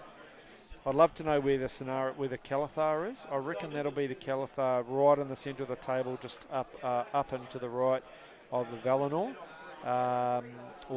Actually that could be the Stone Mage, to be fair, because so we might find out who that is as well. Yeah, for sure. To see what's going on. Well, he's lost 7 out of the big unit of spears so far. Yeah, but he's dragged in these Crypt Horrors as well. Yeah. So if they're going to do anything, they're going to have to retreat. and try and get over there. Yeah, again, priority's got to This be... is a big priority because What a saying in Age of Sigmar. Yeah, this is a big priority. Really? Wow. But coming down to turn 5 priority puts that much more weight than even a turn 2. yeah, 100%. By It was a so million close miles, to the end of the game. To a Yeah. game that I thought was going to be over. Yep. So I'd He must be suggest... double piling with with the horrors now, I imagine. Yep. Yep, he sure is. Yeah, that's awesome. Actually, Yeah. totally forgot about that. That's Yeah. going to create some havoc, yeah. But so we've probably got the Cathalar must be at the back, or is that her? Is that the Stone Mage in the middle supporting Evelinor? Yeah, I'd say so because they've got to be so close to each other for the buffs to go off. Yeah, correct. Yep. Okay, we'll just shoot back to table 2 And see what's going on Just here. see what's going on there. I'll just get a. Okay. I'll find out how many wounds that big Gargan's got left. Yep, for sure. Okay. And funnily enough, not a lot of damage. Okay, so we've got, what have we got? 2 units of 10, unit of 20s there. Yep, so we've got 2 little units of 10 skinks in behind. Geez, he's got a unit of 30, a unit of 20, 2 units of 10 and 2 units of chameleon skinks. All have been launching damage into that mega Gargant. It's taken 20 wounds so far. Is that all? Yeah. Far 15 out. left. Far out. I guess bolt spitters when they're not tooled up don't really do a lot of damage. This looks like it's one of the either unit of 20, I reckon. Well, we've got a bit going on the other table now. So the second pile from the horrors didn't do anything. Yep. Gary passed every single one of his saves. Yep. And then the Yep. And then we've so I didn't pile it. And then Gary's one priority. So Gary's run priority. Yep. Oh, the one that he's won's the most important one. Oh, wow. Wow. Okay, so I'll just update that so we can see what's going on. So Gary's one priority. He'll be on 8 VPs now. Yep. Wow, turn 5. Look at that. And 8 victory points. Oh. Okay. So I'll just make sure that's been updated. There we go. Perfect timing to tune in and wanted to see the Suns play. Good on you. Weird person 1, 2, 3, 4 in the chat. That's awesome. Yep. Okay. Well, we'll get some photos of these armies up too, because the Suns is a super cool looking army as well. Yeah, for sure. Yeah, it's Mantic miniatures, isn't it? Yeah, I believe so. that Gary's used. He's painted them up to look like Frost Giants D&D style. Yeah, the paint job is really smick as well. Okay, so let's go back to table 2 with the Suns for weird person 1, 2, 3, 4. There you go, champion. And he's still up. Yep, I think he's got 9 wounds left or something now, 8 wounds left.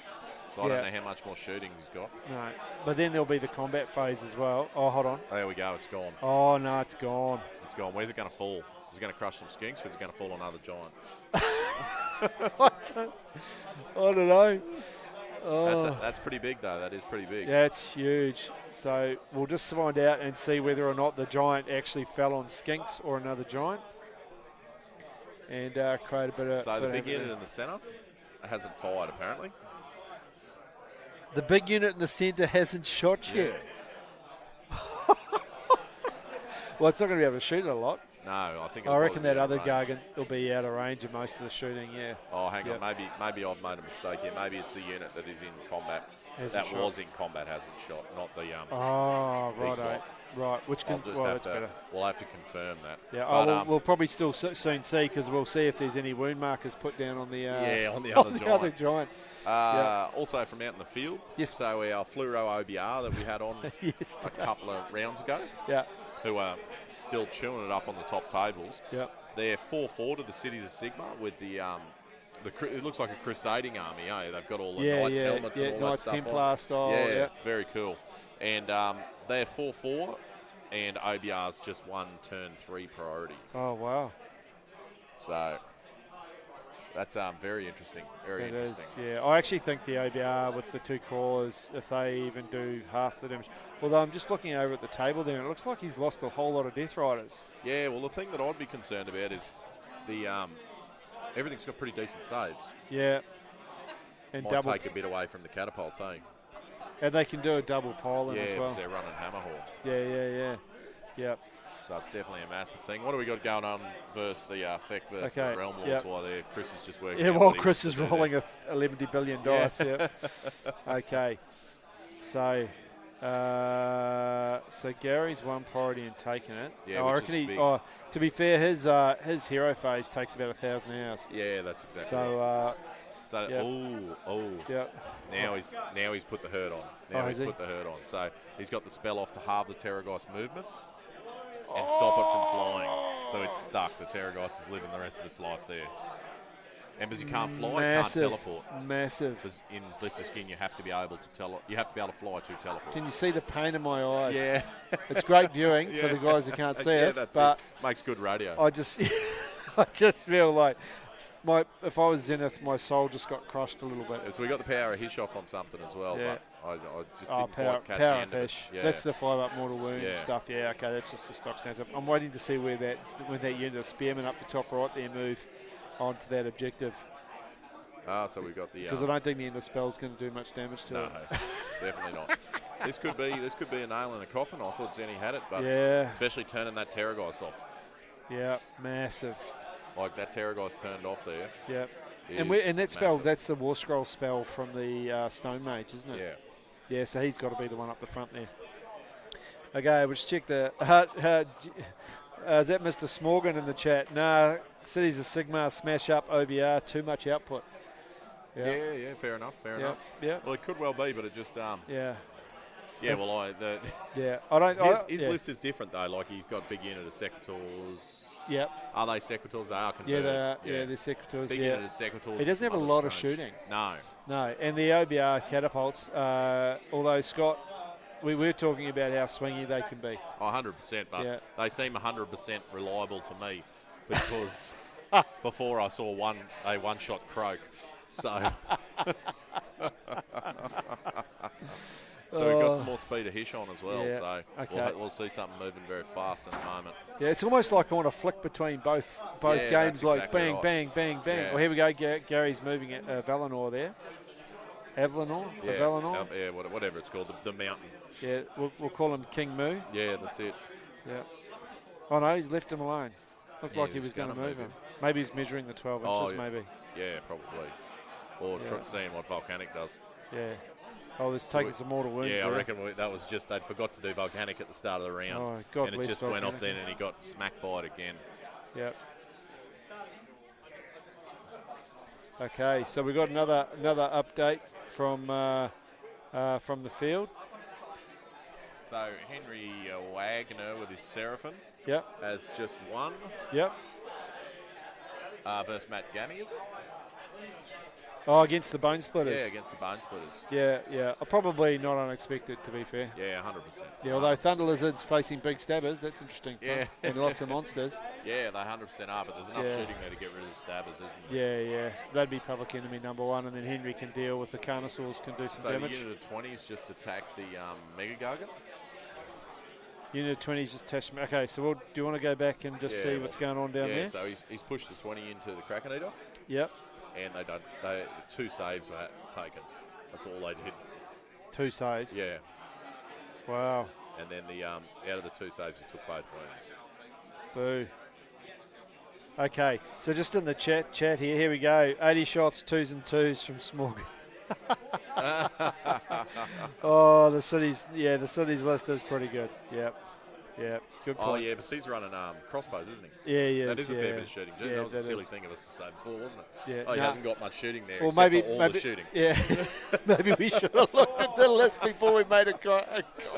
No, that's not how it works, mate. Yeah, no. We just got to double we down. just fly by the seat of our pants. Morgan, you're wrong. 2s and 2s there to 80 shots is not much shooting. It doesn't do anything. It's got no rend against OBR, mate. Yeah, that's exactly right. It's never going to do anything. Yeah, that's... Oh, I'm sure all of his knights died of battle shock or something, not shooting. That's the best. Thanks for the update, Smorgan. Yeah, thanks, You're a legend. You're really helpful, mate. Thank you. Lucky the chat knows what's going on, mate. Yeah, that's exactly right. Oh, wow. The cool thing is we never claim to, though. We never get ahead of ourselves. Haven't got much going on. We never get ahead of ourselves. That's it. Thanks, Mac is back. Go, Gary, go. Yeah, he certainly screamed across the table. Yeah, that's it. Yeah, well, he kind of had to, I guess, eh? So you could say his timing's perfect, but we'll wait and see. Well, isn't it interesting? Those. So many skinks The, still left. Yeah. The Krakenator seems to be pretty gun in combat. Like, it's killed 3 skinks so far. So. Oh, what a machine. Yeah, that's it. It's nearly got its points back. Yeah. Yeah, again, Sons of Behemat can be a little bit swingy, I guess. Yeah, 100%. Yeah, but that gate breaker, geez, that does some work. Yeah, that it thing, definitely does. Far out. Apparently it's a pin cushion, though, so... Yeah, it's now dead. It's now dead. Yeah, did we find out, did it do any mortal wounds to the... Like, what happened when it fell over? Yeah, I don't know. I don't know that we found out. Yep. Well, I'll do a bit of asking. Thanks, mate. Oh, I love it. Okay. Right, so there's some dice rolls still going on this table, so we're going to flip back to the other. Yeah. Oh, so what happened with the Krakenator? I don't know. Sorry, with Killed the nearly gate no break. skinks. Oh, no, it's No, got the a few gate. more now. Yeah, the gate breaker, sorry. I don't know, we'll just wait. Oh, sorry. Okay, we'll cruise back to the other table. Chris on the roll and it just fell backwards and did nothing. Oh, it didn't hit its own dude. No. Oh, no, it can't it affect mightn't its... be Oh, able you to. can't affect Yeah. your own gargants, that's right, yeah. So Okay, what so we we got got Gary's Gary's taken that objective? yeah, Gary's taken the right-hand objective there. Moved the So the Krakenator killed 13 skinks in that round of combat for anyone that's interested. Yeah, killed 13 skinks. Oh, I wonder if he's going to use a command point to pass that. Nah. I think actually he might have got They're the battle immune to battle shock. Yeah, I was going to say he got the spell off on them. Yeah, I saw that. I just thought he might want to use I his could command points anyway. I could almost read his little card because I was talking to him before about it. Yeah, no, but they're immune to battle shock anyway. So super smart play from Wilcox now to the do Giant's that. stuck in combat there. Although it's got a bit of shooting, so it might get out. Here you go. So Smorgan, I played Wilcox a million years ago running this list at my first Warhammer Fantasy event. Guy's a legend. Glad he's playing AOS. 100% Smorgan. We were talking about that before. Yeah. I first started playing Fantasy and tourneys here in Australia when I got over here. In 2005 was when I first met Mr. Wilcox. And, he was consistently coming in the podiuming. Is that a word? Oh, sorry, mate. We're just about to start the Gargan's turn. Okay, so... But hang on, should we have a quick look about this and then we'll reminisce a bit. Yep. What do we got? So... Yeah, and just under 1 hour left is the update that's coming through from the TO. We've got it up on the big screen. So we've got... Sir. I don't know what Gary and that are doing here. There doesn't seem to be anything going on. He's rolling some dice, so someone must be fighting. But shooting. He's definitely taken the FEC objective that was undefended there. Yep, I reckon there's going to be some shooting going on here. Yeah, you're probably right too. Yep. So the Giants are shooting at the moment, so if we want to jump back, we can see if he's going to clear some skinks away. Okay. At least he's only shooting at the small unit that he's in combat with. I'll just update the turns for these. Yeah, sorry, I'll just get out of your road. Now, what were you saying about Chris before I rudely cut you off? Okay, I'll put it because I can't do two things at once. I'm going to talk and then I'm going to type. Is that okay? It's okay with me. Legend.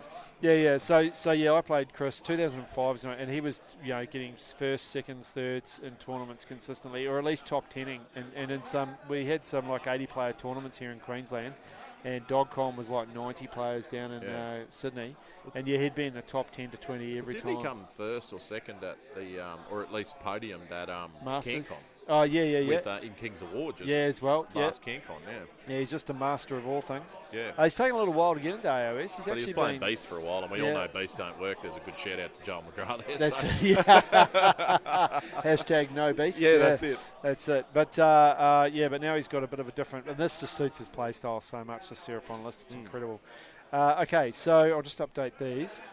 So if you want to talk some rubbish while I do this. Nothing to make me more excited to talk some rubbish. So I don't know if I don't even think the shooting from the Giants killed the skinks it was in combat with. It'd make me very sad. There's four. There still looks like there's 4 left. That'd make me very sad. It's like, good, I get to spend my whole turn with my expensive as model fighting a unit of 20 skinks. Because I couldn't kill them in one turn. Yeah. That's been my experience with the Krakenator as well. If it didn't kick objectives, you wouldn't take it. That's it. Oh, I love it. Sorry, I'm going to have to get you to talk for a sec. Oh, the old Cow Mountain. The old Cow Mountain just failed, and he's just re-rolled. And he failed the re-roll as well. So that's 4 charges. 4 that he's into failed. a 3, yeah. So he 4 into does a not 3. want it, Wow. But, that's so he's failed 4 charge rolls in a row. Yeah. Oh my gosh. But that FEC is pretty scary looking. It is. So we'll just shoot back to table 1 for a sec. Oh, there. He's killed all the skinks. I presume that was in combat though. Yeah, I'd say so. Let's pop back to the other table. It looks like something I exciting. just need to might go be sneeze for a sec. You want to go sneeze? Jeez. You're going to leave me here on my own unsupervised? Okay, guys, it was good seeing you. So what do we got going on over here? So we've got... There must be a chalice up here somewhere. You know where the chalice up here is, Carwin? I can't see it, but... righto, and we've got the Giants. Righto, so the Giants have got another 4 objective points in their last turn, and they've just won the priority. I'm back. Okay, so hold on. So we're going to go back to table 2. Yep. And so they got, in their turn 3, they've got 4 objectives. Oh, the volcanic goes off again, and the slam took 3 wounds. Lovely. Okay, so Suns won priority. Yep, they got 4 points last turn and 1 priority. How did they get 4 points? They must be sitting on 2, 3. Yeah, I don't know how they got 4 points either. Do you get a bonus point on this for having something near it? I'm not sure. I have to check the rules. Sure. We probably should have sussed that out. Yeah, we'll suss that out. Cow mouth.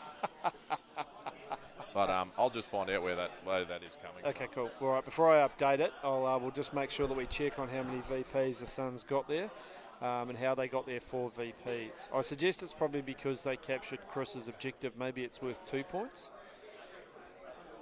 2 points for the enemy's objective if you capture it. Is it? I'd say so, yes. Yeah, so 4 VPs. Yep. Okay, so we're just getting the update. Was that correct? So in the enemy territory, you get 3 points for it, is what they're telling me, but I haven't actually got the scenario in front of me. Wow.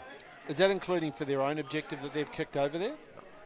Oh, yeah. Because you know how he's kicked his own objective into their territory? I can't remember what the FAQ said about that, sorry. Yeah, no, it works. It works, it's like, you know how focal points? He might double it up. Yeah, focal points. Yeah. Wow. Okay, we're just getting an update on that while they're doing some movement up there. So I'll leave you to get that update. Yep, Do you want to go and clear it up? Yeah, I'll suss that out. Yep, sweet as. Okay, so I'm just going to jump back to Gary and Zenith's turn. They're just checking some rules at the moment. But as we can see, we've got some Sentinels have moved up into the middle of the board. Unit of 10 there. We've still got the unit of 20 at the back. Unit of 10 at the back there. And... what they're doing. Looks like there's been some combat going. Oh no, some ghouls have been dying. Yep. Okay. Interesting stuff. Oh, now some dice there's some dice being picked up. That's a lot of dice. I reckon that's probably the horrors potentially going into the Lumineth Realm Lords there. Yep. We're having to triple check the VPs to make sure we get it right for you cats and get the right numbers up there to have a look. So there's a lot of dice about to be rolled by Zenith. I like to think now. I wonder if it'd be interesting to know whether Gary's actually used his Aether Quartz one at a time to get say the 2-3 up saves rather than 1-2 up in a prior round. And then I believe the Crypt Horrors do extra damage when they roll 6s, either to hit or wound as well, which will be interesting. So we might be seeing some dead cats. Okay. Yep. In the meantime, yep, we're getting some clarification coming in here. So, we back? Okay. Oh, there's confusion reigning. It's exceptional. I'm loving it. Oh, we're just trying to get some clarity here on how these VPs got sorted out. This is one of the fun things of the Sons of Behemat that can make them such a tricky army to play against. Is whilst it doesn't look it, they actually do have a surprising amount of output.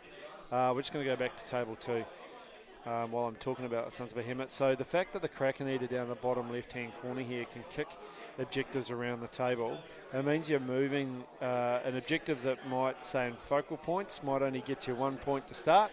Once you move it into the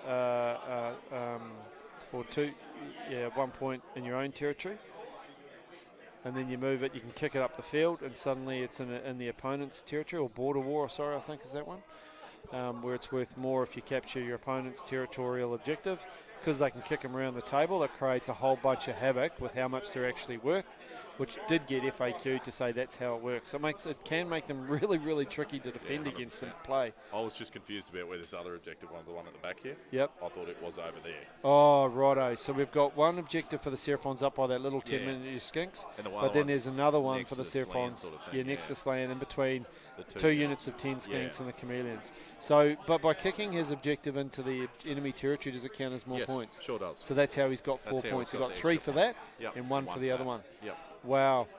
Wow, that's just holy jeepers. Okay, so he's on 8 victory points. He's forgot the shooting phase for the Giants as well. He skipped it and they're not going back. Oh, well. Just fair enough. That's fair enough too, yeah. I'd do the same thing if it was me. And I forgot my hero phase one time against Mr. Kerr. That was the best. That was the best. Yeah. So he's gone straight into combat. Okay, yeah. So this is going to be, next turn's going to be a big turn for Chris because he needs to... yeah.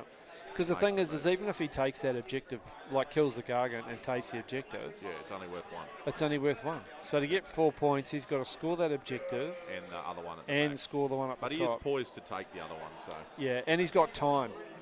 Because he's still got 2 turns left. He picked 3 lizards up and put them in his pants, so... Right. Just for a bit later. Yeah, just for a bit later on. Oh, and we're all hoping that he's still going to be around to chomp on them later as well. Yeah, that's it. That's it, yeah. If that's what he's doing with them. Yeah. Maybe he's just... Oh, no, I'm going to leave that alone. We could go into a deep, dark place. I just don't... Quickly, I'm sure. It's only 10 o'clock in the morning. Yeah. Let's move on. Hey, the bar looks like it's opening as well. So that's a pretty big update, guys. The bar's opening. Yeah. Happy days. Happy days. Hopefully these games haven't got much more in And them to be fair, it's midday in New Zealand, so I'm happy. Yeah. I'm good to go, champion. I've got the jandals ready to roll. So he killed that unit of skinks, which isn't really a surprise. Yeah, that's it. What do we got going on the other table? It must be... But just a really quick thing, though. Like, you've still got 30, 50, 60, 70, 80 skinks that can potentially get within 6 inches of that objective and create some havoc. Yeah. And he's taken a bunch of wounds. So so it's definitely not game over in any way, shape or form, although they are starting to run out of time. Will score another 4 that turn, obviously. Yep. That's it. So we will actually, I'll just update that now. I think it's game over. With that happening, with them getting... It's 12 to 6, oh, so wow. still, it depends what happens. Because what turns that? So that's turn 3. Yeah, right. So there's still a bit left in it. I didn't update. Whoopsies. Sorry. He's not really, guys. Sorry. If you could look into his eyes like I could, you'd know. 12-6. That's a huge gap because it's going to go to 13 if he can't take that. And he's going to get. He's going to go 6, 7, 8. So he'll get a minimum of 2 from those 2. If he can kill that giant, he'll get another 1 from that. And then if he takes that, he'll get another 3. But he's really got to kill the man crushers as well. Yeah. Well, it depends how many are in this block. Oh, this is I'm excited. Yeah. This is so good. Oh, this is the best. I love day 2. Oh, happy days. Okay, we'll go back and check out what's going on over here in the LRL. Wow, look at this. Okay. So we've got, that's Gary doing some movement, some piling in there by the look of it. So Avalinor's piled into some Cryptoras and about to probably lay the smack down. We've got a lot less Sentinels, but that's okay because they've pinned the ghouls and the horrors still. Although they are miles away from the, I'd presume, that... so in that Seraphon game, that is a unit 30 and a unit of 5 chameleon skins. Yeah. So there is 35. Yeah, that's enough to take it. Yeah, but you got to kill. You got to at least kill one of the man crushers because they can take out 30 skinks over a couple of turns if they're not careful. So they can still do some damage. So So looks like a lot of spearmen have bit the dust there. They have, yeah. So we just want to know how many command points has Gary got at the moment? Gary but can you get the command up? So he's got 1. So the Lumineth have got 1 command point, and the FEC have got how many left? Probably 1 billion, because they haven't used any, I don't reckon. Yeah, no. Well, they double filed that last turn with the but with the horrors and did that's nothing. about it. Yeah, but because the thing is like the Calithar's way up here. Yeah. Right, so she's not going to be there to give them the old 2+. So Gary's got 3 left. 3 left. Oh, he's So the Lumineth safe as houses. They're not. So these Sentinels aren't running. They're going to stay there and pin the ghouls and the Cryptorus. Yep.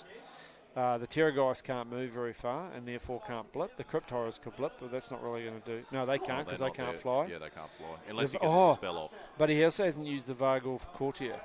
So, and I was thinking it's the Bilious. It is the Bilious. So 3 horrors just died then as well.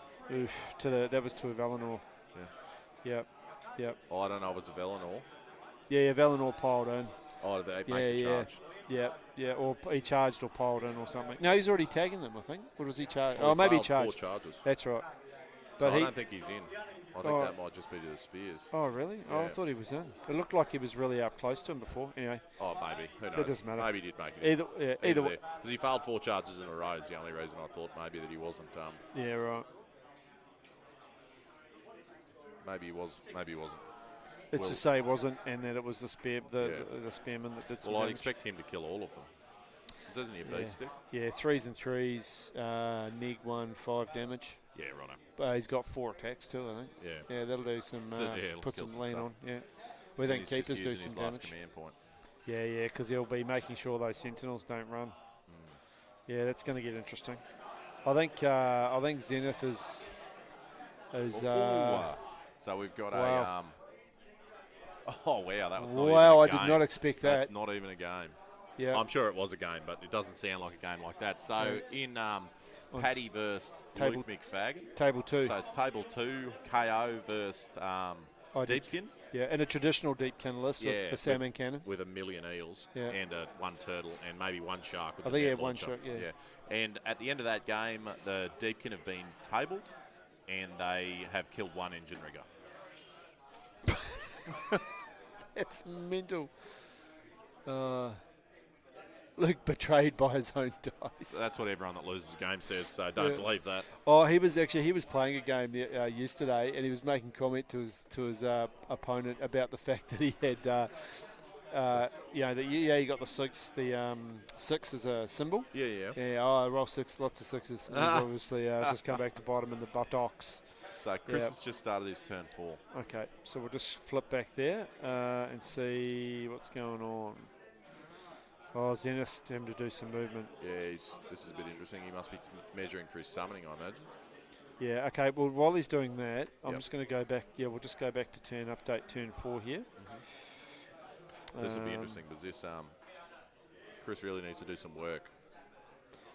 Yeah, and so the big unit in the middle and has taken the +1 to hit and the mortal wounds buffs. Okay. So they're going to be hooving out some hate. Yeah, wow. We'll just have a quick look in the chat. A weird person giant needs snacks, and yes. So that must have come up when we were saying about the bar being open about 10 or 15 minutes ago. Yeah. So Michael will be drunk soon. Yeah. In 30 minutes. He's a professional. Yeah. There's still 2 rounds to go, and we've got some table bossing, roving reporting, and more commentating to be done. Lots of things to do, and I'm a big man. It takes me a lot of walking around, I can assure you. You got your steps up yesterday, Yeah, I definitely got my steps up.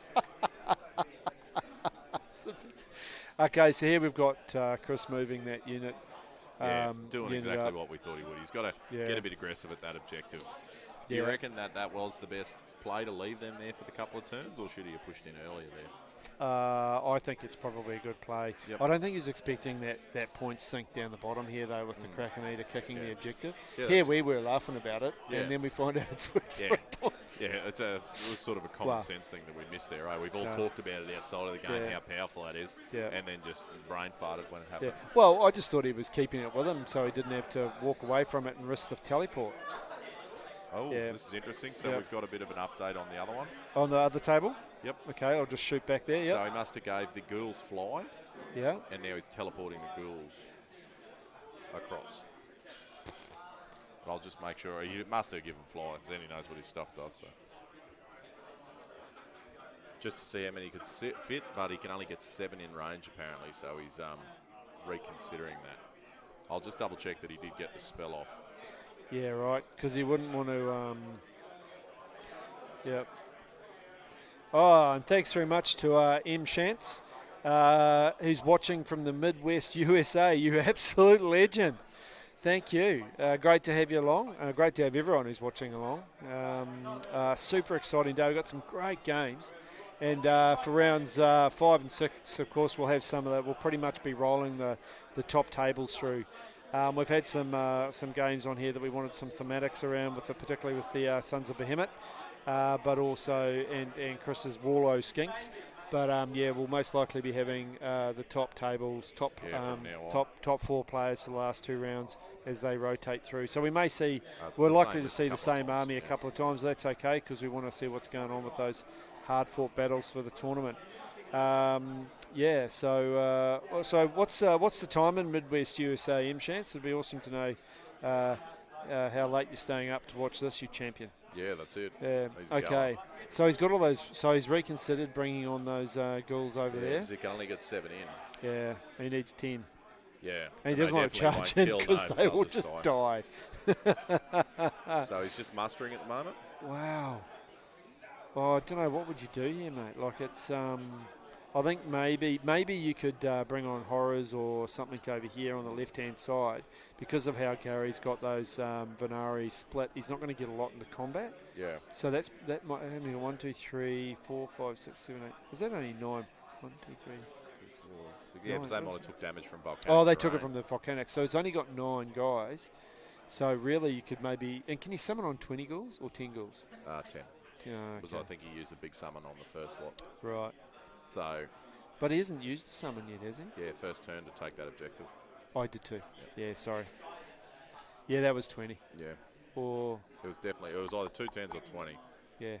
But it was definitely set up into 20 blocks, so that's what. Yeah, right. I'd assume is. Yeah, so you'd have to send in something that's got the potential, but even then they can use their. Yeah, they might be too survivable. At least one of their Aether Courts and go to a 3-up save, and horrors aren't going to do enough to them. No, flayers. I don't know if they have the output, because you nearly need to get a character over there to. But I suppose that's an interesting thing where he used his summon from, is he could bring a character on and some other stuff. I'll find out from a table where the summon came from the first time. Yeah. And then we might be able to have an insight into what he's doing. Okay, no worries. Going to have a quick look at the Seraphon game as well.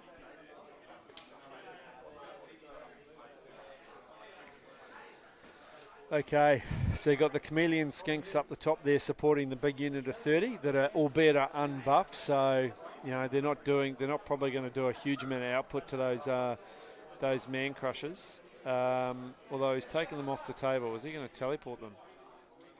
What's he doing? Oh, where's he going? Where's he going?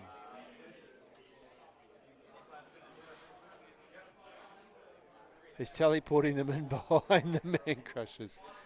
Okay, I'm not quite sure what that would be for. You'd think you'd want to get them into combat to double down on the damage. Or maybe he's biding us because he really needs to take that objective. Yeah, we're just having an update from the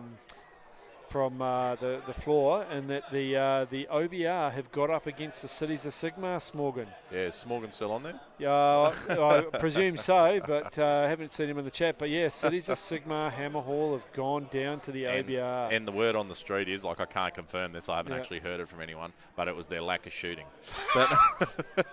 There was too much OBR shooting. With 2 catapults can take out 80 shots, 2s and 2s. Yep. So M. Shantz has said it's 6:15 p.m. dinner time over in Midwest USA. Oh. So, mate, with 2 more rounds to come, we can see you right through to till bedtime. Yeah. Or you can be up till 2 in the morning if you wish, watching the end of GoldCon. That's the best. High five. Okay. And we've got BKZ 252. So did the FEC player cast Spectral Host? And would that overwrite the Stone Mage's War Scroll? That's interesting. Yeah, what does Spectral Host do? That gives them fly. Right, it would do then, because it's the law of charge. So it's the law of secondaries. It would still be half movement though. Yeah, but it would give it fly back, so it could hop, skip, and jump. That's a very good point. Yeah.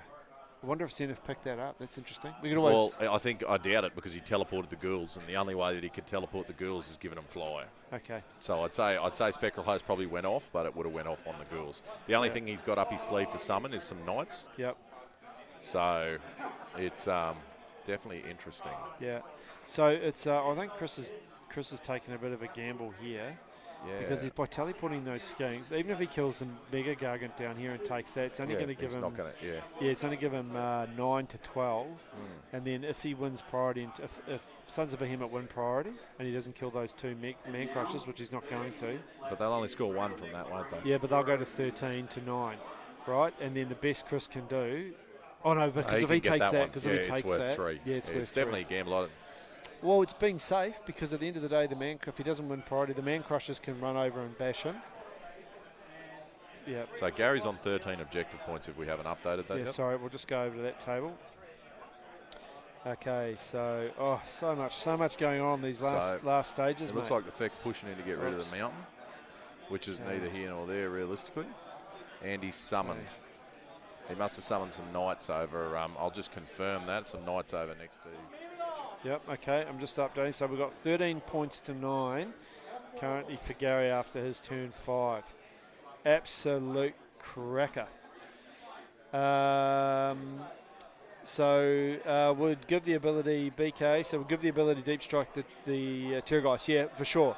Yeah, as it doesn't halve your charge. No, I know, but yeah, we get that. So so the he Vargoth, could, the Vargoth is in combat there, and he's moved those ghouls there to try and get some bodies. Right, so where's the Vargoth up there? Okay, so the Vargoth's in combat. So this is the Exorcist, the smash bat. Yep, so he's going to try and kill a few with that. Yep. And hopefully knock it down so the ghouls. So I'll just double check how many ghouls he's got in range there to see how many spears he has to kill. But he'll have a double pile up his sleeve, so he might be able to do it. Yep. Yep. So he did. Oh, sorry, he didn't get the. He didn't get the ghouls in. I don't think he wanted to. Right. He's got them in range they've got to score 7. the objective. They've got 7. Right. Wow.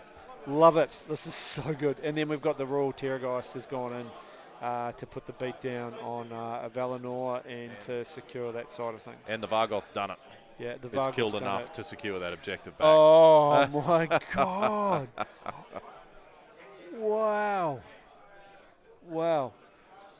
Wow! Gemma's looking very unimpressed though. Yeah, she is. What's going on? Oh, we're getting some more in. Yeah. Yeah, but that that should have him the game, shouldn't it? So that'll put him in 9, 10, 11. Have we missed one at some point though? Because Gary didn't take his home one. We missed a round. We've missed so the effect must be on 11 already. Yeah. So sorry, I'll just update that stuff. So that should put him. That should be enough to put him one ahead, as long as some crazy shit that we haven't seen happens. Yeah. So I'm just want to check with Gemma and make sure that it is. I'll double check. Sorry guys. Sorry chat. That's my fault for not updating stuff. One job, Carwin. One job. Okay. So we think it's 13-11 at this point in time. Because then he should get another 2 points.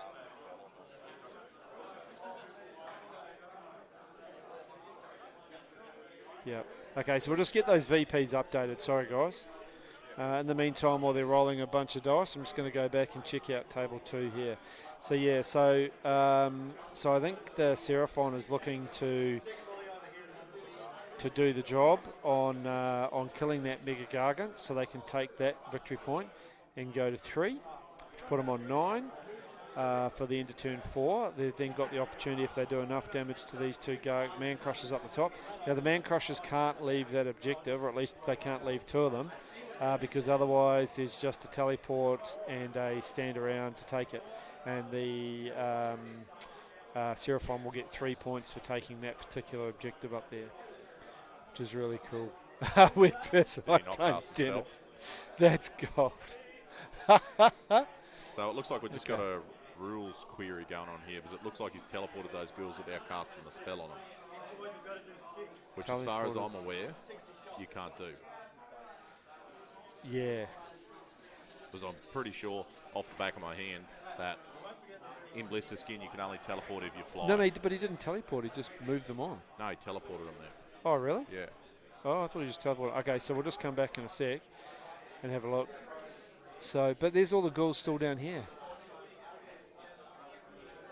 Didn't he have a unit of ghouls still here, or was there one hiding around here? They must still be fighting there or killing there, but that unit of ghouls he teleported there, he couldn't do. That was an illegal move, so he's taken that back. Oh, so okay. that'll probably cost him the game. Yep. But better to fucking cost you the game than win by cheating. That's it, 100%. I'm not saying that he was cheating. No. He's just picked it up himself. That's or picked it up. Yeah. That's it was okay. An easy mistake to make. But and that's one of the things that we're not worried about doing too. Like that's we've in terms of empowering the table bosses, and we also know that Simon too is not shy of correcting rules to make sure that games are getting done correctly. Yeah, 100%. Which is fair. Because you'd feel shit. Like I'd be if I stuff up a rule and it won me the game. Yeah. I'd be devastated. 100%. Yeah. Yeah, I mean, you'd have to move on, but at the end of the day, particularly if it's unintentional. Yeah, that's it. Well, I'd have to forfeit. I'd have to go back and forfeit. I couldn't have that. Unless it was against Morgan, then I'd take every bit of it.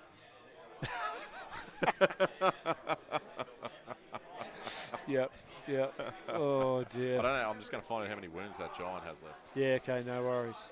Righto, so while we're going to shoot back, given that game's probably done for the FEC for the time being, we're just going to go back to So the big Gargan's Seraphon. got 4 wounds left.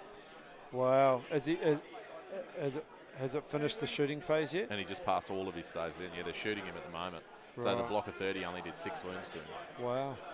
So and here I this was. would be massive. If that giant doesn't die, I think that'll lock it up for the big No, Gargans. because he can charge in though. He's got that unit of Yeah, 20 down true. the bottom here. He charges in, and kill. attacks you're first, probably right. buffed up skinks. If the giant survives the turn, I should say, that'll. Yeah.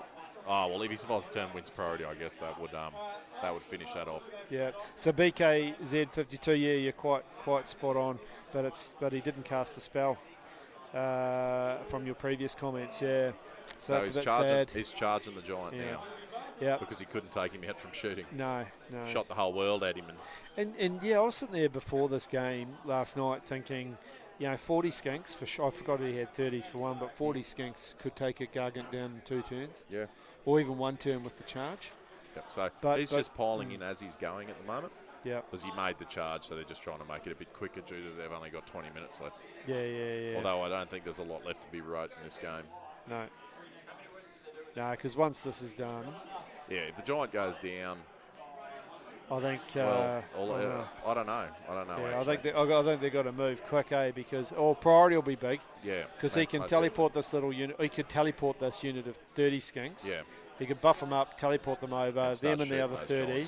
will just destroy those 2 man crushes, and it's game over. To be fair, if it was me sitting in Tony's spot, I'd probably, if Chris, even if Chris doesn't win priority, I don't think Tony can really do anything. No, because he can get a point up, and that will make him 13. Yeah, but he can move one of the megas, the man crushes over to maybe try and pin that unit of 30. Yeah. Is about all he could do, but then that other unit of 30 could probably retreat around him as well. Correct. And then the other 30 can just kind of blip up here and probably kill that mega gut, that other little man crusher by itself with the chameleons coming in. And charge, because they can blip, shoot, so this is the combat on the giant. Yeah. So we'll see if the skinks can do the fucking 4 or 5 moves. Yeah, although it looks as though Tony's just throwing his hands up in the air to go woohoo. It's only 3 and he's got 4 wounds left supposedly, so the giant might survive on 1. Then priority is going to be huge because that'll lock the game up. Wow. So I'm just sitting here dumbfounded. The second half of the attack's coming from the skinks. Oh, right. Okay. Because I'm going, how did that not happen? But I don't know. Is this the mega... they got some buffs on it, these ones. Yeah, they do. I was dumbfounded. I was speechless for a second there. I was looking at it going, no way. How does this happen? Oh, g'day, Hayden. How are you? Michael's on commentary. Here we go. I've been well behaved, hey. He has. It's been a very fun morning. Too many 6s to wound. The Kraken is going to hit the floor. No, he's toast. Yep. Yeah. No, you can even hear it. He's just Oh. Yeah, he might crush some skinks though. Yeah, he's going to crush some skinks. Did he take some skinks out? Oh no! Insult to injury. Insult to injury. Oh, great stream, Carl. Love it. Good work, Tony. Making good TV. What a champion. Yeah, love it. He's got a big grin on his face, too. He's I've never seen such a big grin to remove a fucking quarter of his army. So, okay, so Seraphon's on 9 9. VPs. So, Okay, now I've got to try and update this quickly. So, just so give me a will it be too late now? Oh, nah. No, I don't think so. No, as in for the Giants. Yeah. Because the Giants will get one again to make Okay, 13. so we're watching to see who gets priority here. Here we go. Big roll, big money. Oh, that means the Giants Seraphon. lost. Yeah, the Giants are going to lose. Lost the priority. Oh, we didn't need So- we didn't need a table boss update there. No. We saw it happen. Yeah. So this will be it. If he kills those 2 baby Gargants off Okay, so I and can caps just that update. objective, he'll be 100%. Yeah, or he does. Locked He up. only needs to really kill one, even probably, Yeah, well, if he can get there. because he can just charge in. Yeah. The teleport, because he can move the big unit to 30 Yeah, over move them close, to be teleport really close. the other one over with the buffs, Yeah. shoot, then Now move here's in. the thing. If he teleports the big unit to 30 after doing all the upgrades and all that Yeah. stuff, he doesn't have any characters there to reroll charges. No, he doesn't. But he's going to move 3 away with that other unit of skinks anyway, isn't he? Yeah, which should put him in. Which Actually, put that'll him put him within within 6. 6. Yeah. So he's only really got to kill one guy. Yeah, so if he can, or If he kills one guy, if he kills one and gets in, he he'll win outnumbers them and automatically. He wins can't, it. yeah. Yep. Or if That's he, it. yeah, it's Yeah. it was still quite close, all things considered. Oh, how good. Yeah. The kicking objective stuff is mental. Yeah, it is super Oh strong. my gosh! But see, this is where it would have been cool too if Seraphon didn't just get to point at a unit and say, and "Here's just the do reroll, stuff. Yeah, the it's plus like ones." you just and the, have everything. because if he had a 3-up prayer or even a 2-up, he could roll a couple of ones, Yeah. not give them the buffs. That just changes the dynamic massively. But it is what it is. It's Seraphon, and I think it's just Oh, great. wait a minute. We better change back to the other table. Oh, It sorry, looks like guys. a big update. Whoopsies. My apologies. And the Vargoth double piled, and look what he did. He's killed that unit of spears and taken that objective back. Oh, that is insane. So that I'm pretty sure that'll give him the game. Well, that's his own objective, though. No, that was taken last turn. Yeah, I know, but you don't get an extra point for retaking it. Like No, you don't, yeah. So he's only Yeah, going to but- get 2 points. So we Yeah, had him on true. 11. I think he should maybe be on 12, but can you just ask Gemma to... Gemma said 11 before. Yeah, just check the VPs. The Mountain Cow's gone now. Yeah. Yeah, he got nommed by the Royal... the King on Royal Terrorgeist. So, yeah, because that one's his. He's not going to get the extra points. So actually, he mightn't be able to. I'll just get a points check. Yeah. We really should have done a little bit of looking at things before we Yeah, started. because I don't know how the LRL got 13 victory points when they didn't get a bonus. I think we've got that wrong. I think it should be 12 for the LRL.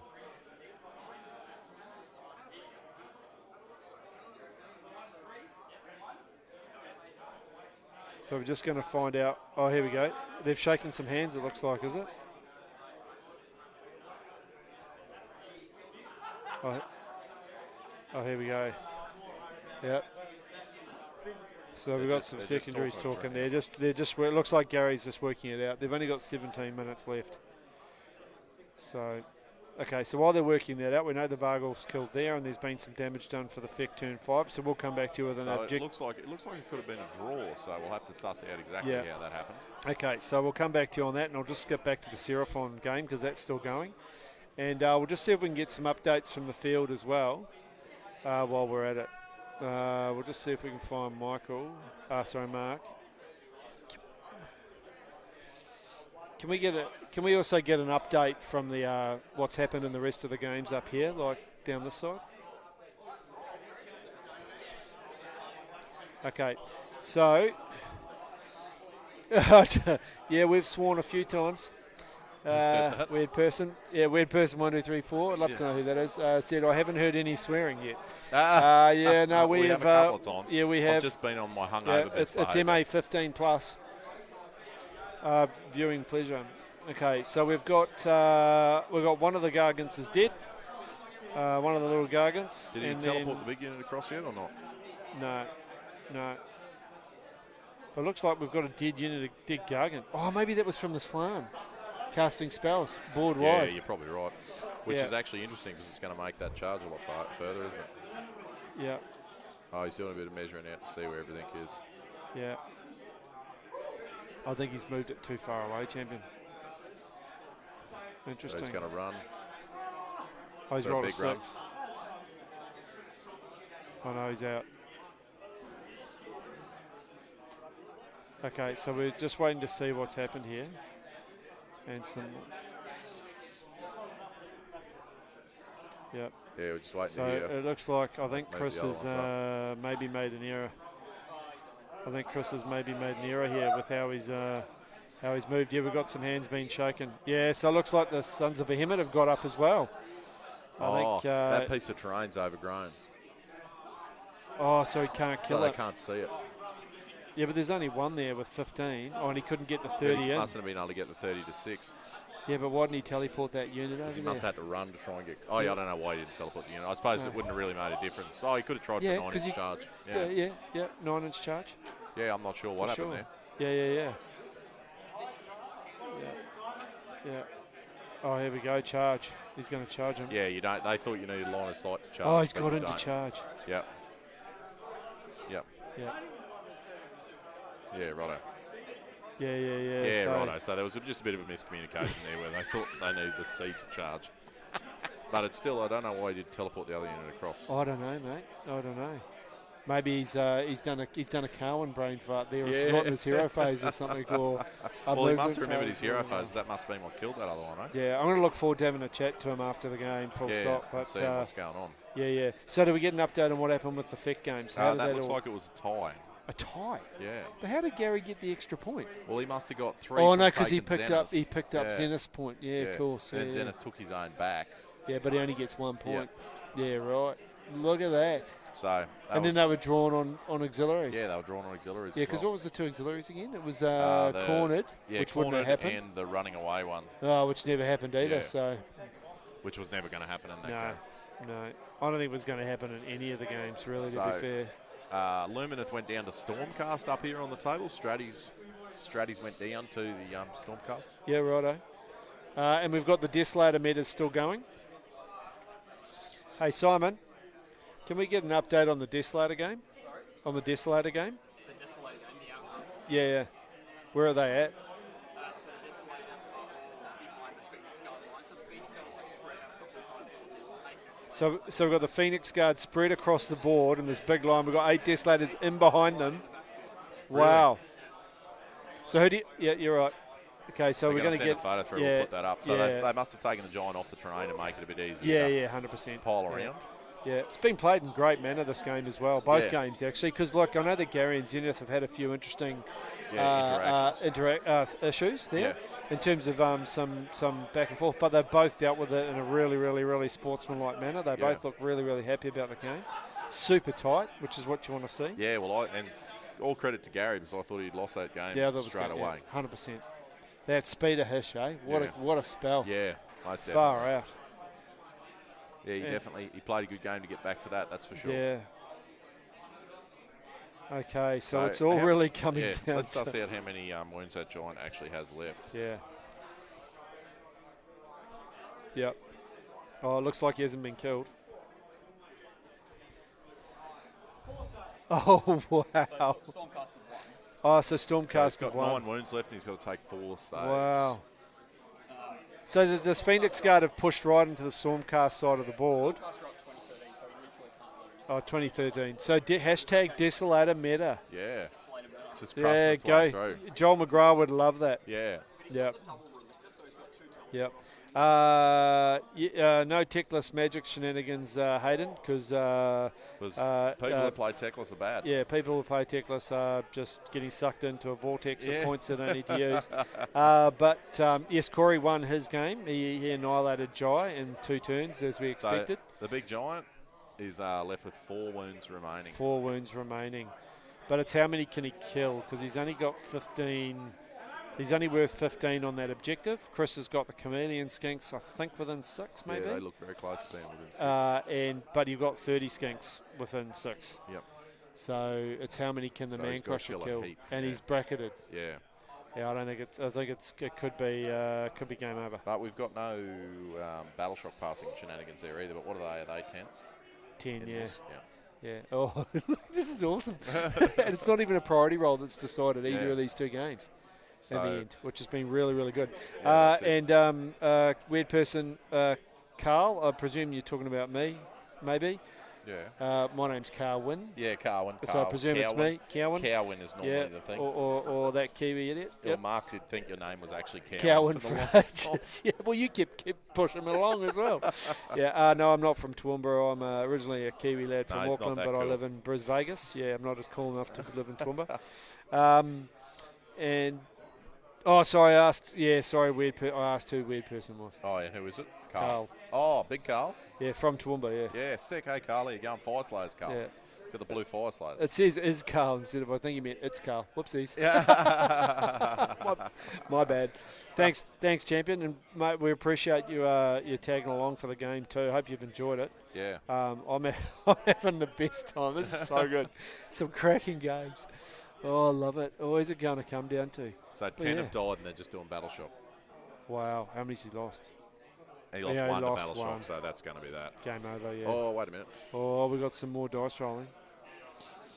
Look at the side. This is the TO getting. Yeah, the TO getting involved. It's probably less than optimal. Oh, they must know. The TO's getting involved to work out where the everyone skinks are. was. Yeah.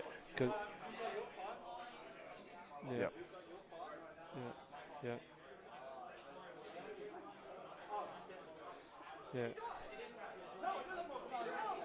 No, look, they're just hilariously. Tony's like, they've called it twice now and it hasn't been game over. So yeah, so Chris is on 3, 4, 5, 6. So he's on 15. Yeah, but he can't win. Oh, he can't win. Tony win. can't win. Yeah. So Tony. Yeah. It's 9 to 12. He'll get 3 for that one, and then his 2. And the extra and one he down can only here. get 1. And there's the extra one down here as well Yeah. from the Kraken.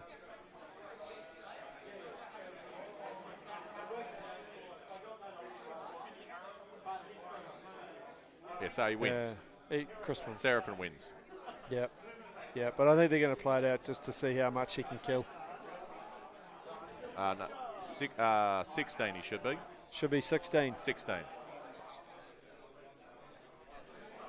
Because he captures 3 from the objectives on his side and then 3 from this one. Yeah, 1, 2, 3, and then 3 for yours. 3. Look at the commentary team helping out. Yeah, this makes great TV when we're talking to the people on the table instead of the people in the chat. Don't mind us, we're not very good at doing things. Oh, I love it. Haven't done any work in a year on them, Michael. Yeah. Well, I might go track down someone for you to have a chat to, Carwin. Yeah, while awesome. they finalise this, but we're fairly positive that that'll be that. Yeah, righto. Thanks for listening, guys. I'll for talk sure. to you next time. Do you want to get Zenith or Gary or? I'll get both the other boys. Okay, they can just talk into the. While they finish this off. Yeah, I'll get one at a time. Okay, so it looks like we're at the end of the games there. It's going to be interesting to see some of these other results too from the top 8 tables, because there's a lot of shimming around that can happen through all this. So while we're waiting for Zenith, they're having a nice debate over the victory points. So we're just going to get Zenith or Gary over to have a chat and get their thoughts on the game. So I think they've actually packed up the table too, so there's no point me flipping back to it. Okay, here we go. Oh, Gary worked up a bit of a sweat, big fella. Okay, so chuck your headset on. And we'll see if the technology works for me. There we go, champion. Mate. So, mate, good game. Thanks, mate. Cracking. Oh, had me on the ropes from turn 1, mate. It was uphill struggle, I'm not going to lie. Yeah, so we were sitting there watching, and we obviously saw Zenith put that unit to capture your objective. Yeah, so at the start of the game, so I was really concerned that if I didn't castle up, he'd hit, and then I'd just lose multiple models and then wouldn't be able to claw back later in the game. Yep. So the aim was to bait the big summon out, because I knew I'd have the speed later in the game if I had the models left to be able to get onto his side of the board. Yep. So if I baited the 20-man unit out and then shot it off the board with Sentinels, I wouldn't have to worry about that anymore, and then I just have to worry about the CP teleport, right? Yeah, right. So, and the other issue with not castling, if I threw just a single 10-man unit out there, he's got 48-inch move on those crit flayers, so he just comes across, takes it, I lose a unit for nothing. Yep. Get one VP or don't get any because I gave the turn away. Yep. And then I've got to deal with those right in front of my face. Yep. So I just figured it was easy to give him a 3-point lead and then play from behind and then hope that he made mistakes late. Yep. Which fortunately he did. He left that far objective wide open for me to throw a sneaky spear to Hish and move 18 inches with a CP point over. Yeah, that was mental. So that brought me back in, and then literally it just came down to the fact that he killed that Stone Mage on the bottom of turn 5 to deny himself the auxiliary. So, yeah. Super tight game. Zen's a quality player. Yeah. He played it extremely well. I knew that as soon as he gave his first turn, he was sitting there for 2 turns, that I had to start pushing up, otherwise I would have fallen behind. That's 100%. And we were actually sitting there wondering whether or not you actually started moving up a little bit late, but the way things went, we were obviously proving wrong. Well, what does the commentary team know? I probably should have started moving on the bottom of 1 just so Yeah. I had a little bit more board presence, because I definitely wasted 2 shooting phases with the Sentinels. And then the other big mistake I made with the Sentinels was not shooting his Vargolf Courtier. So, for some reason in my mind, I was like, Sentinels are broken, dude. I can just shoot this Terrorgeist off the board. It'll be sweet. And it just didn't happen. Yeah, well. So, I think I did maybe 4 wounds, and then he healed 3 of them up in the hero phase. And, Yep. yeah, that was all she wrote. And then getting that half movement spell off on the Terrorgeist as well, and stopping it flying. So that really helped. Yeah. Because he didn't cast Spectral Host on it, did he? He actually failed to cast all 3 spells. So Oh, I did he? unbound Oh, 1, okay. and then he failed the other 2. Right. And, chat, thank you very much for calling the fact that he couldn't use the CP on the ghouls. You definitely pulled me out of the rough area there, because I had no idea. Yeah. So. Oh, well, that's Mick and Gemma too, knowing Blister Skin quite well. Obviously, Gemma played it at BrizCon a couple of years ago, and did really, really well. But still, what we were saying too, all the power to Zenith too. Like, at the end of the day, sometimes you get things wrong, and you wouldn't want to win a game off the back of. Well, I said to him at the end of the game, and I was like, man, I know, this is probably an auxiliary not many people play fairly often, because it's a hard one to score in general. And it's just familiarity with the auxiliaries, really. And knowing the secondary win conditions in the scenarios. Yeah. So, mate, that was a cracking game. So, mate, awesome. And so it's a complete draw in the end. Complete draw. So when I threw the 10 Wardens on his objective, we tied on VP. So that last turn, Zenith's bottom of 5 was super tight, because he had to kill that 10-man or whittle it down to, he had to kill it to be able to force the draw. If he didn't kill it, then I take the win, because he would be behind by 2 VP. Yeah, so the only other thing we thought about was if he got Spectral Host off on the Terrorgeist or something, or we didn't know whether he could summon anything on as well onto the side to, that other unit of Well, he Wardens actually didn't summon the other unit of Knights. Oh, so he had another unit of Knights that he could have summoned. Are they Crypt Horrors? Crypt Flayers, I think. Crypt Flayers, yeah. Because you had that 10-man circling the thing. Because of the piling and stuff, he could have been actually able to got within 9. Get 3 bodies in, and he could have potentially done enough damage to do it as well. That one's a draw. How did that work out? Random. 2 draws on stream. How's that? Oh, okay. So we just got the victory points of it. 15 all. Interesting stuff. Wow. Same sort of score as yeah. So if I was Zenith, given the chance to play that again, what I would have done is I would have summoned those on in that area, and then teleported the VAR, the Terrorgeist, in that area as well, to try and take the 3-cap, and then it doesn't matter. He's not playing for the secondaries there. He's playing for the win. And then he had the CP to be able to re-roll the charges on 1 or both, and a Terrorgeist will chew 10 Wardens without the neg 1 to hit and without their buffs anyway. I'll just check and see if there's any. No, we haven't had any questions from the chat as yet, but mate, that's awesome. Awesome game for the stream as well. Just cracking. I think bottom of turn 3, I said to Zenith, I was like, I need to win priority here. Otherwise, there's a high chance you take this game. So I thought bottom of 3, with my position on the board, I was worried that I wasn't going to be able to get up there. So it was tight. And then to go from that to being able to get a draw out of it, I'm stoked, mate. Pretty happy. And mate, still puts you in the running as well for better than a 0. So. That's right. That's right. Yeah, big time. All right, mate. Well, enjoy the rest. Good luck for the rest of the tournament. Thanks, mate. We may see you on stream again, depending on how things all happen. But see how it plays out. Yeah. In the meantime, I think we might see if can you go and grab Zenith, and we'll I'll grab Zenith. No dramas. Good on you. Cheers, mate. Thanks, Gary. Take it easy. Okay, so we ended up with a 15-all draw, with the whole thing about taking each other's. Was a slightly different play out, I guess, in terms of the Sons of Behemat, with the Kraken kicking the objective all over the territory. But either way, it came down to getting objectives in the opponent's territory and popping it back to bring the score to a side. So we've got Zenith coming in here. The man, the mystery, the moustache. How you doing, mate? That was a massive game. Yeah, that was really intense. It was huge. So what was your take on it, mate? Yeah, I kind of just threw it at the end. I think if I had more time or took my last turn slower, Yeah. there's a lot of stuff I could have done to make it a major win Yeah. without any risk at all. Right. Yeah. Okay, so what do you reckon you could have done differently then? So, an idea of like teleporting. Like, I didn't even fucking summon at the end.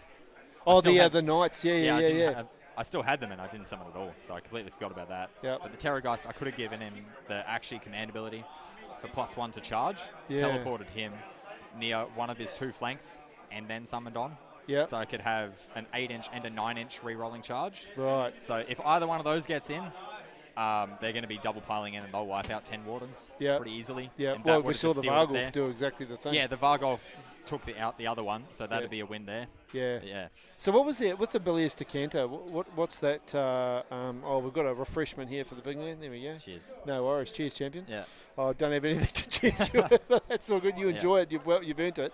But yeah, so the Bilious Decanter, is that the one that gives them extra attacks and stuff Yeah, like that? once per game for +2. Yeah, that's right. It's okay. not. It's kind of going at that same like smashback kind of thing. Yeah. But it just he's not as good because he's missing the artifact from Hollow Morn that gives him the extra damage. Yeah, and he can't take and the Grave Robber's the other thing that helps him out Yeah, as the well. Grave yeah. Robber gives him extra attacks as well. Yeah, that's it. Yeah. But mate, yeah, so I think because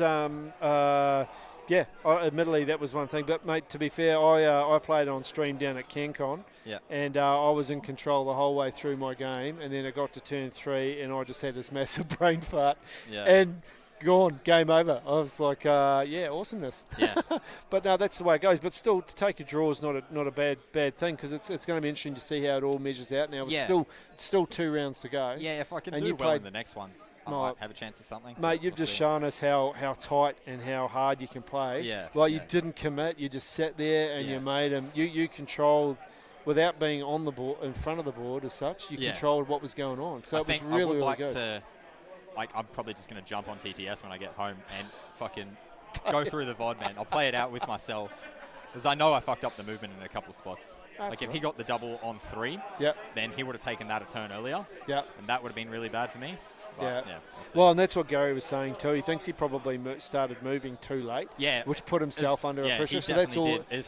Yeah. If I was playing in his position, I would have speeder hitched that 30 immediately and just jump up the field as fast as possible. Yeah, If yeah. he did that, he probably would have got the win over me. Yeah. Yeah, pretty So look at easily. that, interesting. And I still don't think, like, whilst both of you, you talked about that as a turn 3 priority, Yeah. and Gary said the same thing, like winning that was pretty important for him. Yeah, it was definitely. Because if he didn't win that, Yeah. then I get to. Oh no! Wait, did he win that? Yeah, he did. I think he went either way. I can't remember. Yeah, But the thing is that it still didn't just come down to a priority roll. No, definitely. Which not. it can well, quite often. It can could quite have. often If I had happen. won 5, I would have just straight up won. Oh, probably. Yeah. Yeah, I guess. Yeah. So just interesting stuff. So we've had. Yeah, it was just a great game to be watching. Yeah. The first half of it was like going, just not a lot happening in terms of movement, which was Yeah. also, but it allowed a lot of pressure to be built up, which was just cracking. So, Yeah. mate, well Yeah, that done, was good. congratulations. Yeah, thank you. No worries, and good luck for the rest of the tournament, mate. Yeah, I definitely. hope you go Cheers. really well in your last 2 games. Yeah. Awesome. I might just see if I can grab one of Chris and Tony to come over, and we'll have a chat about their game as well. Yeah. If you could grab one of those boys for us. Wave. Thanks, Zenith. Cheers. Okay, so now we'll get, sweet. Yep, so are you gonna paper rock, yeah mate, are you gonna paper rock scissors it to see who gets to come on for a yarn? The chat, we don't have all day.